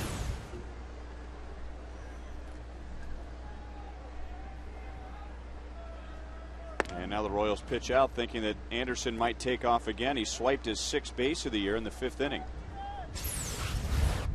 Well, Mike does a great job in everything he can do, and he's got a good look at it too, and so he's wondering where to call. Where's the call? Give me the call. I think I got him. But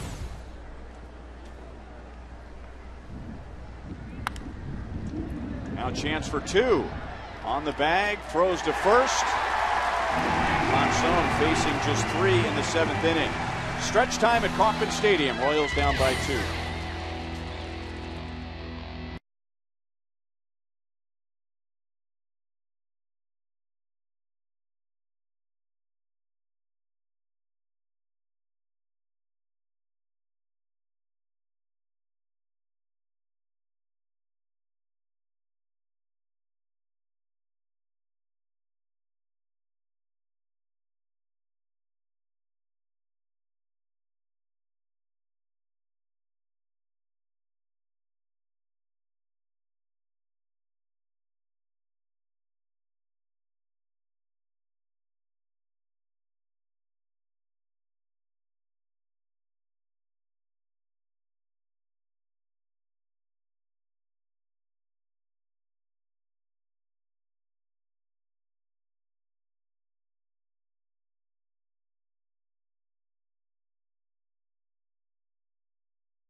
Where HD is free with digital cable.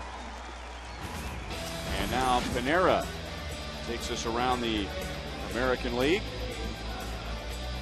Indians in front of Minnesota. Cleveland in last place in the Central. Baltimore in front of Texas. We'll see the Blue Jays tomorrow tied with Chicago. Blue Jays lead the league with 13 victories. Mariners and Angels just underway. Jared Washburn going up against his former team. Tampa Bay Rays are in last place in the East after winning the division last year. And then the Yankees and the Red Sox. Boston has won 9 in a row. They're 1 game back of Toronto in the East. Left-hander Bobby C. comes on to pitch the 7th inning after Armando Galarraga goes over 100 pitches in his 6 innings. Gives up just 3 hits. But he walked 5.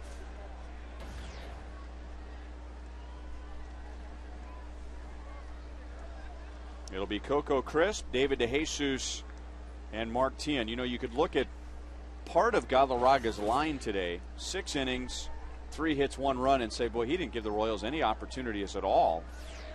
But that really isn't true. The Royals have stranded 8 runners in 6 innings. Just still looking for a big hit with 2 outs. And those are the toughest hits to get in baseball. That's why when you find players that can do that, that makes those guys premium guys in your lineup. You know, the opposite of Galarraga, Bobby C. is the opposite. His fastball, he got a sort of a low quarter arm slot, and his fastball runs away from right-handers. So they're going to have to do the opposite of what the left-hander should do. Just like that, that ran away from the right-hander. Well, that one will get him out of the game.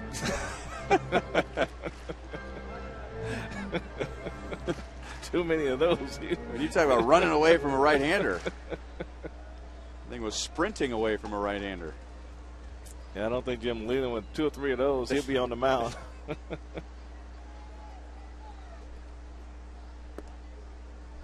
1 and 2 on Coco. 2 walks, 2 more walks today, getting his on-base percentage up around 400, leading the Royals with 14 walks, and he has scored the lone Kansas City run.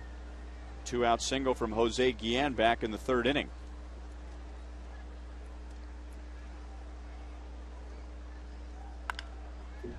Right to Brandon Inge, showing off his strong arm from 3rd base. 1 down in the 7th inning.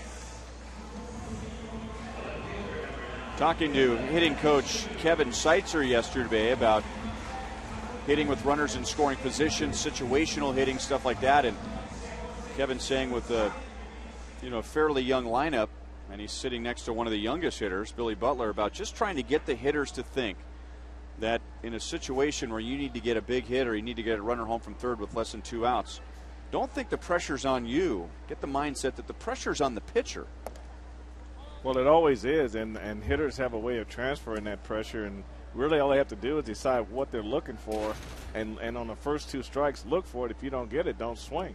But in some cases, when you get men on, and everybody wants to swing at that first pitch regardless of where it's at, because they almost like they want to get the at-bat over with. Kevin has a nice sound approach, and it's just a matter of the hitters just taking it and working with it. Like in spring training, it seemed like they were all working hard to do these things, but you get into the season and everything's starting to count, and all of a sudden you lose track of what it is you're trying to do, and it gets yourself in trouble. Next thing you know, you find yourself in a slump. 1 ball, 2 strikes on David DeJesus. 0 for 3 with a couple of strikeouts, as you just saw in the Firestone in-game box score.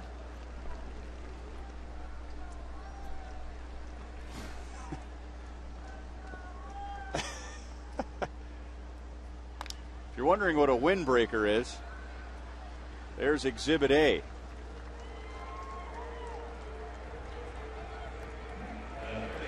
Two down in the 7th inning.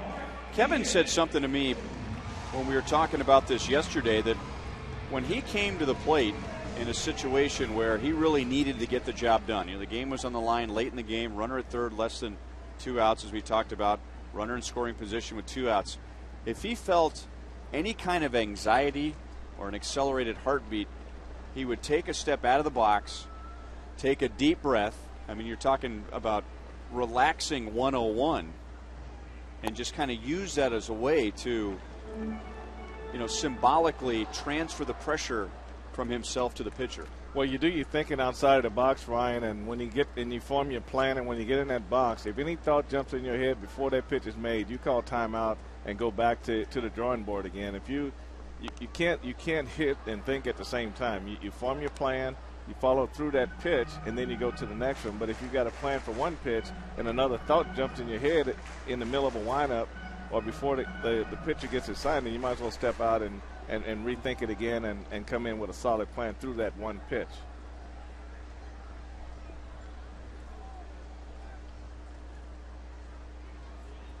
Tien has walked, singled, he's been hit by a pitch, and he has stolen his first base. To Everett at shortstop. That ball just popped up right into his throwing hand conveniently. Bobby C. gets 3 ground balls in the 7th inning.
Tigers in front 3-1. Sidney Ponson has allowed just 3 runs in 7 innings.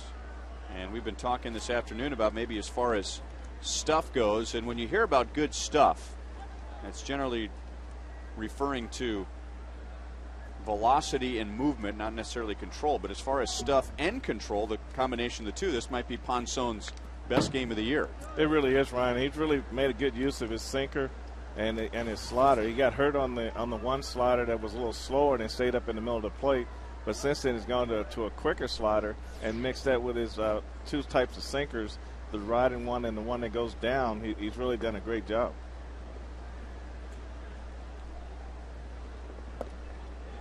There's a good slider over the inside. Sardina has driven in one of the 3 runs. Sacrifice fly back in the 5th inning. Got Josh Anderson to the plate. Brandon Inge has a 2-run home run. Royals run in the 3rd. Jose Guillen singling home Coco Crisp, and that's 7 strikeouts for Sidney Ponson, season high. You know, for some reason today, the right-handed hitters just aren't picking up that hard slider off the plate down. Both pitchers have gotten a lot of check swings on that, swing and misses on that pitch. It's off the plate 6 inches and down, but for some reason they can't lay off of it, and that goes back to maybe a little deception on the pitcher's part. Those little girls enjoying something that fans never enjoyed in the first 30-plus years at Kauffman Stadium. You couldn't go out there near the fountains before this year. You know, one other thing, when the fountains were first put in the first few years of the fountain, they used to have a jet stream that would go as loud as the crowd noise. The stream would go as loud as the crowd noise would take it. But if they tried that today, that would be something. Although there hasn't been a whole lot to cheer about today. Royals can always cheer when Curtis Granderson is hitless in a game. Some of the fans getting a piece of that fountain out in left center field whether they want it or not.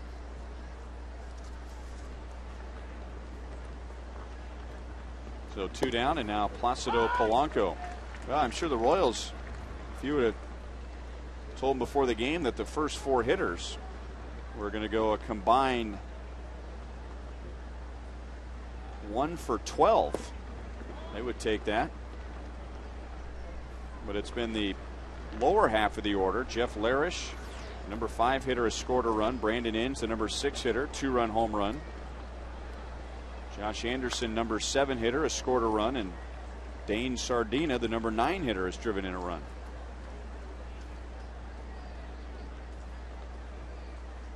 That goes back to what we talked about, this Tiger team being a little different than last year's team. This team has a few more options for Jim Leland. We even saw an attempt at squeeze bunt, so that's something that he probably – I know he doesn't like to do that a lot, but he's got to make up of a team that he can have that option. Well, a great outing for Sidney Ponson. 8 innings, allows just 3 runs. Royals have 6 outs to go on offense.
Trail by 2 to the bottom of the 8th. We remind you that you can get your Royals gear at the official online pro shop of the Royals. Shop the largest online selection of Royals caps, t-shirts, jerseys, and more 24 hours a day, 7 days a week. So get your gear straight from the source, the Royals.com pro shop. Ryan Perry, Tigers' first-round pick from last year, under the University of Arizona, pitches for the second time in this series. Just a 1.69 ERA in his first 7 games, and the league hitting just 167 against him. He'll get Jose Guillen, Mike Jacobs, and Alberto Callaspo.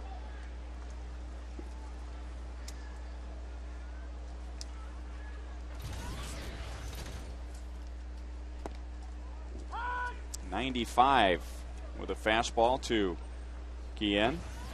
Hit by pitch in the first, and then a single in the third with 2 outs that scored Coco Crisp, and struck out in the 5th.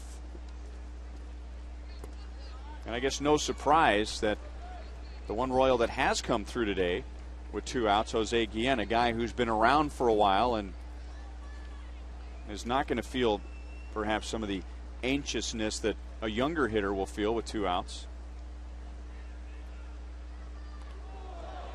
And that hit somebody. It might have been the home plate umpire. Like a hard slider that got away, kind of backed up. And like everybody was almost lucky to get out of the way up except for the umpire. You can see how it backed up inside there.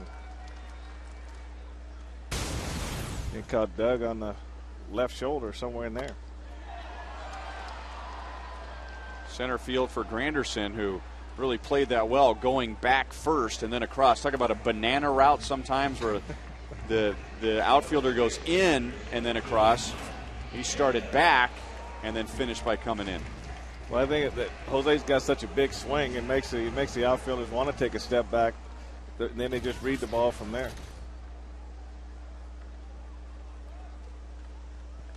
And now Mike Jacobs, a walk in the 3rd inning. He's 0 for 2 and now trying to bust out of an 0 for his last 13.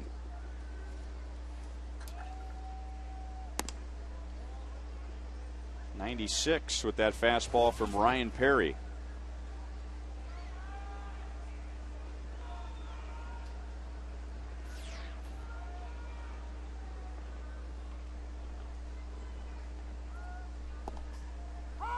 One ball, 1 strike. You know, Ryan, with Jim Leyland being such a veteran manager and bringing on a young pitcher like Perry 1 year out of college, it says a lot for this young man's character probably, and its mental toughness and ability to compete.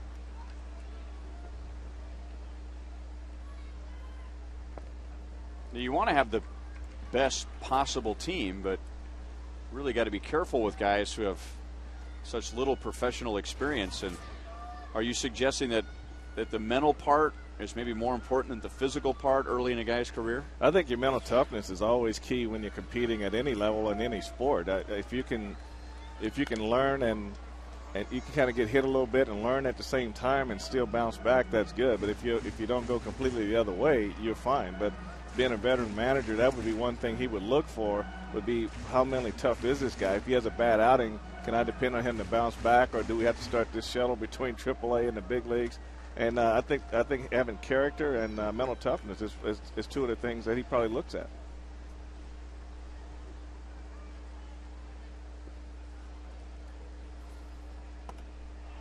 There's a pitch riding away from a left-hand batter. We've been talking a lot about 2-seam fastballs, some that sink, something right away, and that thing. The only thing about this one, Ryan, this is riding away at 98 miles an hour. You can't touch that pitch. That ball wanted nothing to do with Mike Jacobs' bat. You could see the 2-seam grip before Perry released the pitch. That's got to be one of the harder 2-seamers you're going to see right there. And like you said, at 98 miles an hour, at the top of the broadcast, on a pitch like that, you said you can't commit too early. But when it's coming in at 98, you also can't sit back and wait forever. You got to make a decision quick. This is what you call unusual circumstances. So you got to sit back and wait on the pitch, but just don't wait very long. You got to be able to recognize quick.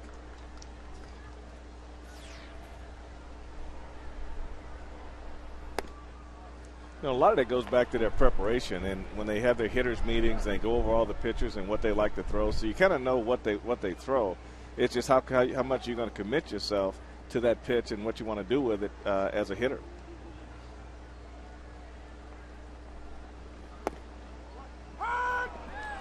Two and two on Alberto Callaspo. Doubled in the 6th inning, 1 for 3. He has a team high 9-game hitting streak.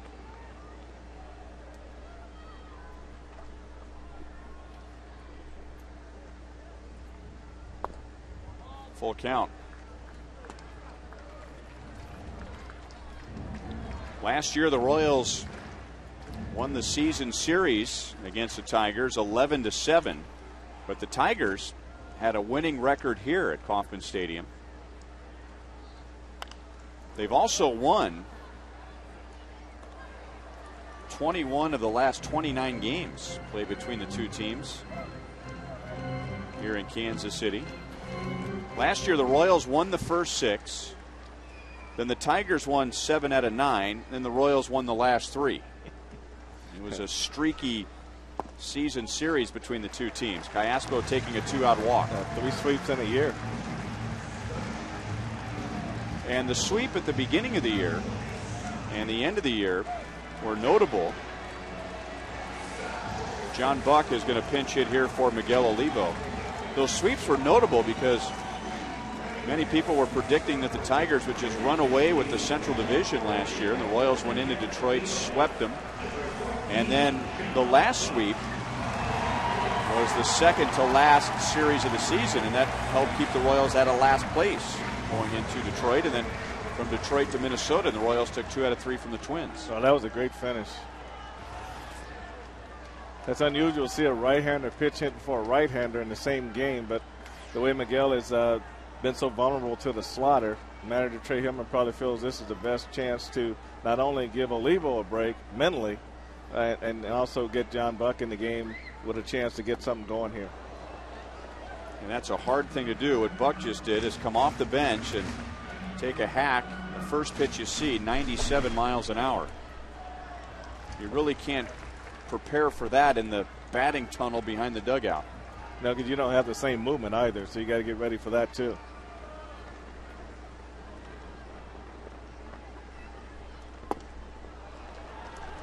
'98. So from 97 to 98, John Buck looks back at the home plate umpire and said, "That's pretty fast, isn't it?" Well, that's fast. You got Perry's arm. You got Zumaya, who's also at the 98, and with some movement. So the Tigers like they got something to build on right here in Ryan Perry. And that gets away from Sardina, so now a single could make it a 1-run game. That'll be a pass ball charged to Sardina. Now that's a tough pass ball right there because he's down there. He's in good position. He's looking for the ball on the inner half, and the ball goes to the outside corner. So that's a tough pass ball right there. That's a good point. I mean, it got a lot of glove, but you're going to have a whole lot of reaction time when it's 98, and you miss the target that badly. He almost did it again. 96 on that fastball, but John Buck has even the count at 2-2. Sometimes when you have a young arm like that, you're better off with that kind of movement, just sit in the middle of the plate and let the ball play itself. Buck started last night 0 for 3 with a walk. Good swing. Well, now you go from coming off the bench cold and seeing 97, 98. Now you've seen 5 pitches from this guy, and the advantage slightly moves in John Buck's favor. Especially if the fastball is down, it doesn't have the same movement. If he gets it up about thigh high at 98, the ball will have a little more hop to it, and that'd be a more difficult pitch for John to handle. Callaspo, the runner at second base. Did he go? Yes, says the home plate umpire, Doug Eddings. Royals strand another runner. They've left 9 on base today.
making sure that Joel has his little glass of mineral water with a slice of lime. Preparing for Boulevard Royals Live, Joel Goldberg and Jamie Quirk. Highlights and analysis, Sidney Ponson with an excellent outing today. Tigers hurting the Royals for a second straight game so far with the long ball. And they'll talk about the upcoming 4-game series with the Toronto Blue Jays. Well, this isn't what the fans had in mind with Sprint You Call It when they voted they'd like to see Juan Cruz pitching the 9th inning with Joakim Soria out. Thinking more about a save situation, but Cruz in relief of Ponson. Pitching to Maglia Ordonez, Miguel Cabrera, then Jeff Larish. Scoreless inning for Cruz last night. He did issue a walk and a hit, but no runs. He was facing the bottom of the order in last night's game. Gets the middle of the order today. Good sweeping slider. It's 0-2. And one of the strengths of Cruz is his ability to keep the ball down, and with the slider and with sometimes a sinking fastball, and he throws strikes. If you're going to close games, that first pitch strike is really crucial, and I think that's where Joakim Soria is off the charts, is getting that first pitch strike, and that makes all of his other pitches that much more effective when he uses them.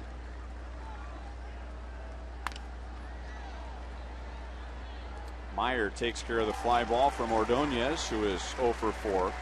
The thing that's so impressive for me about Joakim Soria is not just when he's having his typical 1-2-3 inning, but when he has an outing where, let's say the Royals have a 3-run lead and he gives up a run, maybe a second run, and there's a runner in scoring position, he's still throwing strike one. I mean, you never see a guy, nervous out there, tentative, dancing around the hitters.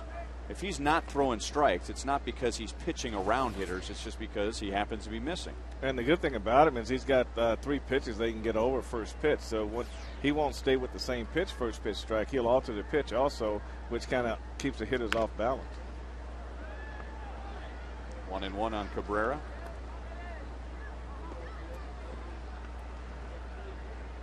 Going to be out for a minimum of 3 to 5 days. That was the report on Friday. So we're in day 3 of the 3 to 5 days. So hopefully see him at some point in the 4-game series with Toronto. After that, the Royals are on the road. Just a quick trip up to Minnesota next Friday, Saturday, and Sunday.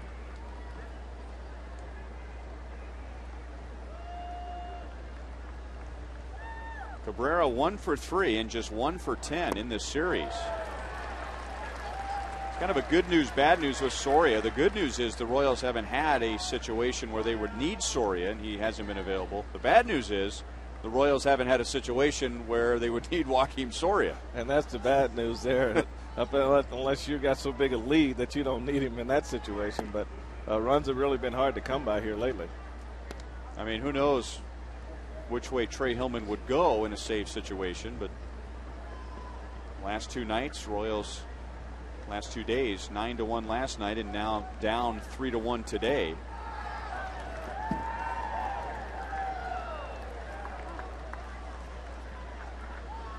I would think, though, that helps out Trey Hillman, especially in the scenario he's in right now, because there hasn't been a true Soria situation in the past few days where he might have to ask his pitcher to do something that could make the situation worse. Well, that's true, and when you have guys who don't have that experience in closing, you really never know what you're going to get anyway in that situation. So you're just hoping that you're putting the guy out there with the hot hand, the guy that's going to throw strike one, and hope he can get you through that inning. That walk from Cruz to Cabrera is the first given up by a Royals pitcher today. Royals one of the best in the American League this year so far in fewest walks, the 3rd fewest, trailing the Tigers and the Minnesota Twins. Jeff Larish singled, scored on a Brandon Inge 2-run home run in the 2nd inning. 1 out of 3 overall.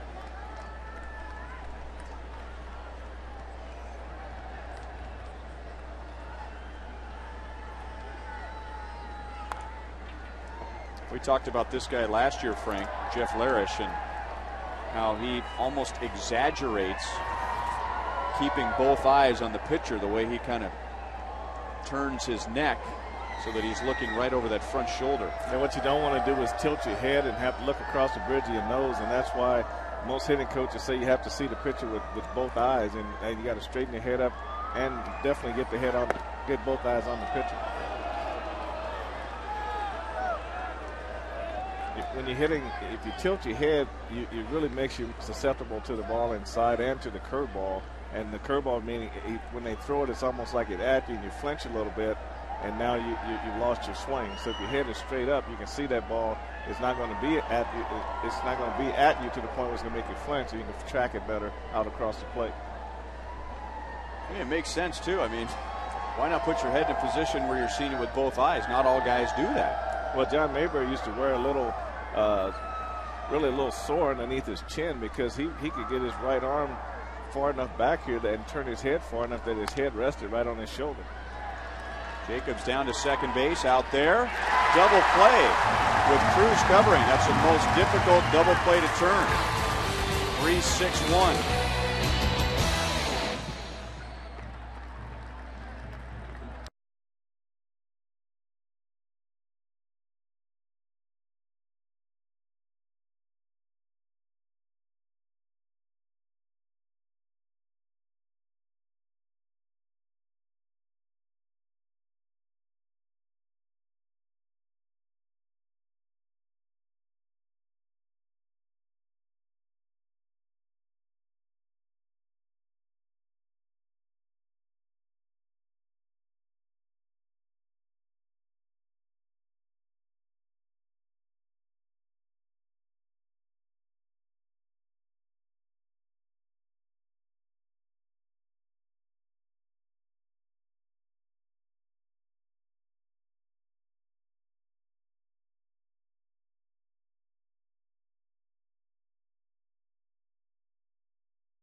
The ninth inning, and now the Royals need two.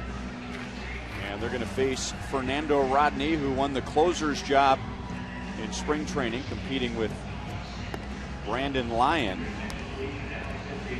It'll be Mitch Meyer, Mike Aviles, and Coco Crisp in the bottom of the ninth inning.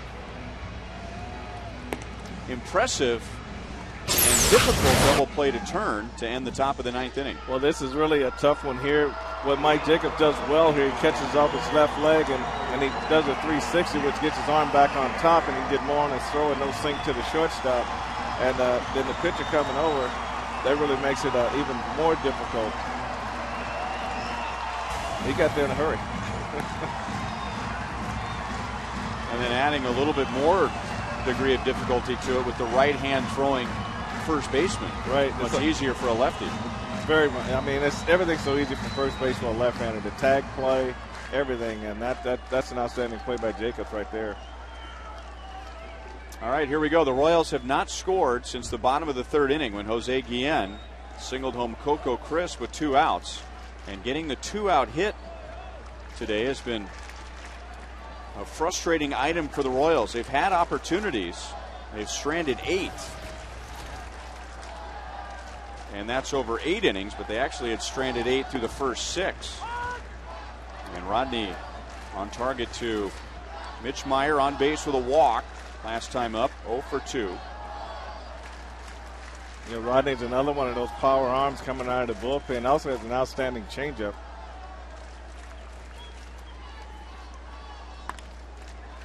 On the ground to Polanco. 1 out in the bottom of the ninth inning. Polanco was a busy man last night. He had 8 assists. And that brings up Mike Aviles.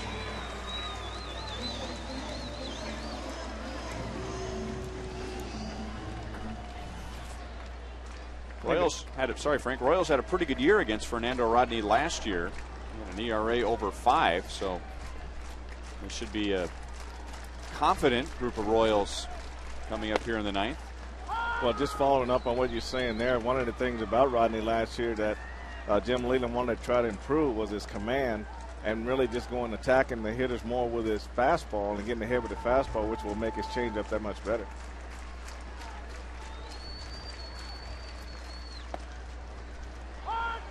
And now 0-2.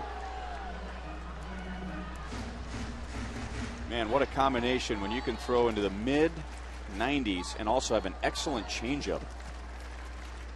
That conflict inside the hitter's head. You know, be quick, stay back. Well, hitters can always speed up, but they have a hard time slowing down. 96 with that fastball.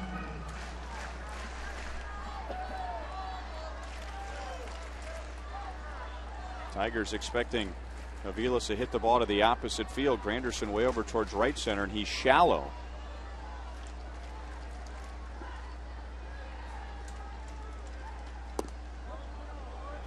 Able to check his swing. 2 balls, 2 strikes.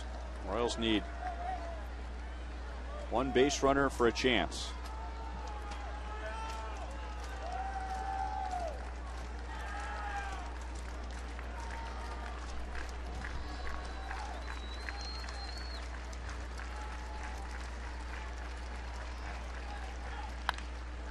Belted to deep left field. Anderson to the track. Mike Aviles makes it a 1-run game.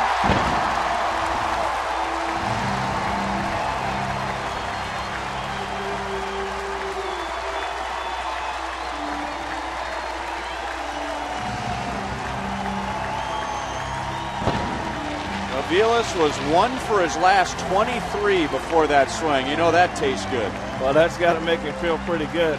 I'm sure he'd rather have that back early with men on base, but this is a Rodney changeup that we talked about. And again, throwing a changeup to a right-handed hitter, the only danger is the ball running back into the bat, and that's what that one did.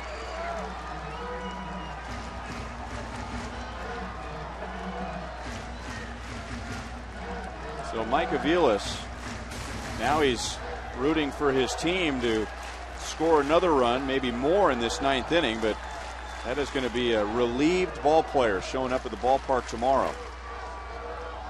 Now Coco. Ball 1 from Rodney. 2 walks for Coco today. He scored the first run. That was back in the 3rd inning.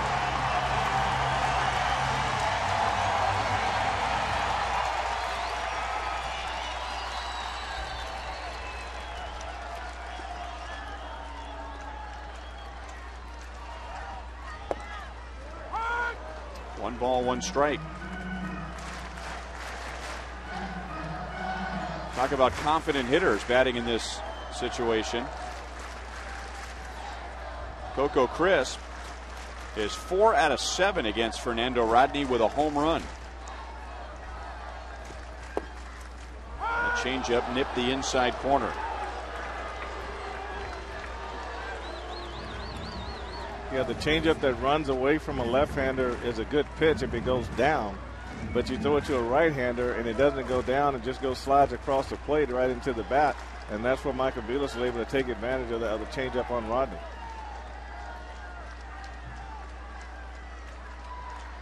Well, it's a good thing that pitch missed the way it did. The home plate umpire, Doug Eddings, going out there to pick up that hot dog wrapper, but right as that pitch was about to be thrown, I was watching that wrapper. It kind of just tumbled out in front of home plate, and that can be real distracting for a hitter. Well, it's distracting for the hitter, and at the same time, that can be distracting too. He's got to get out of the way of a high and tight fastball.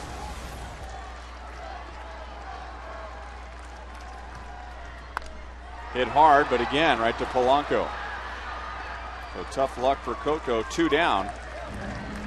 Well, Mike Aviles was due for a big hit. He was 1 for his last 23 when he homered.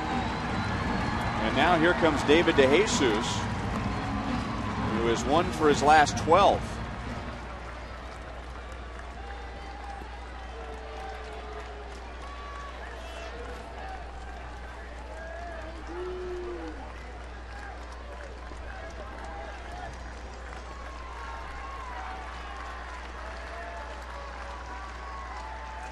DeJesus, the exact opposite of Coco Crisp. He has not enjoyed his prior meetings with Fernando Rodney.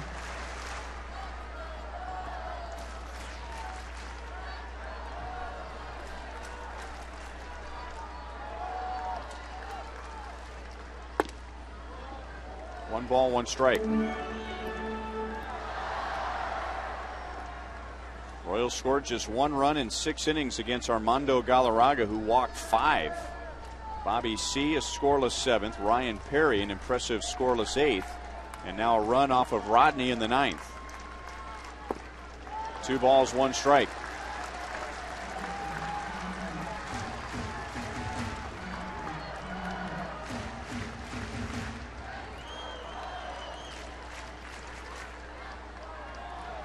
The Raleigh neon sunglasses.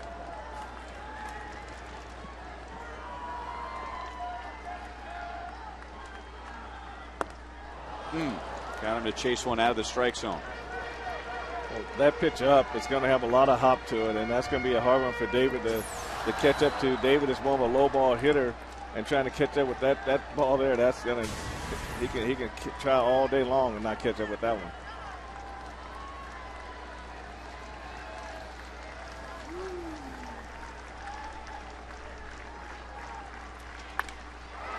Hit hard into center field. Granderson is there. A tough luck inning for the Royals. They had good swings against Fernando Rodney, but drilling them right into the defense. And the Tigers take the game 3-2 and take the series 2 games to 1.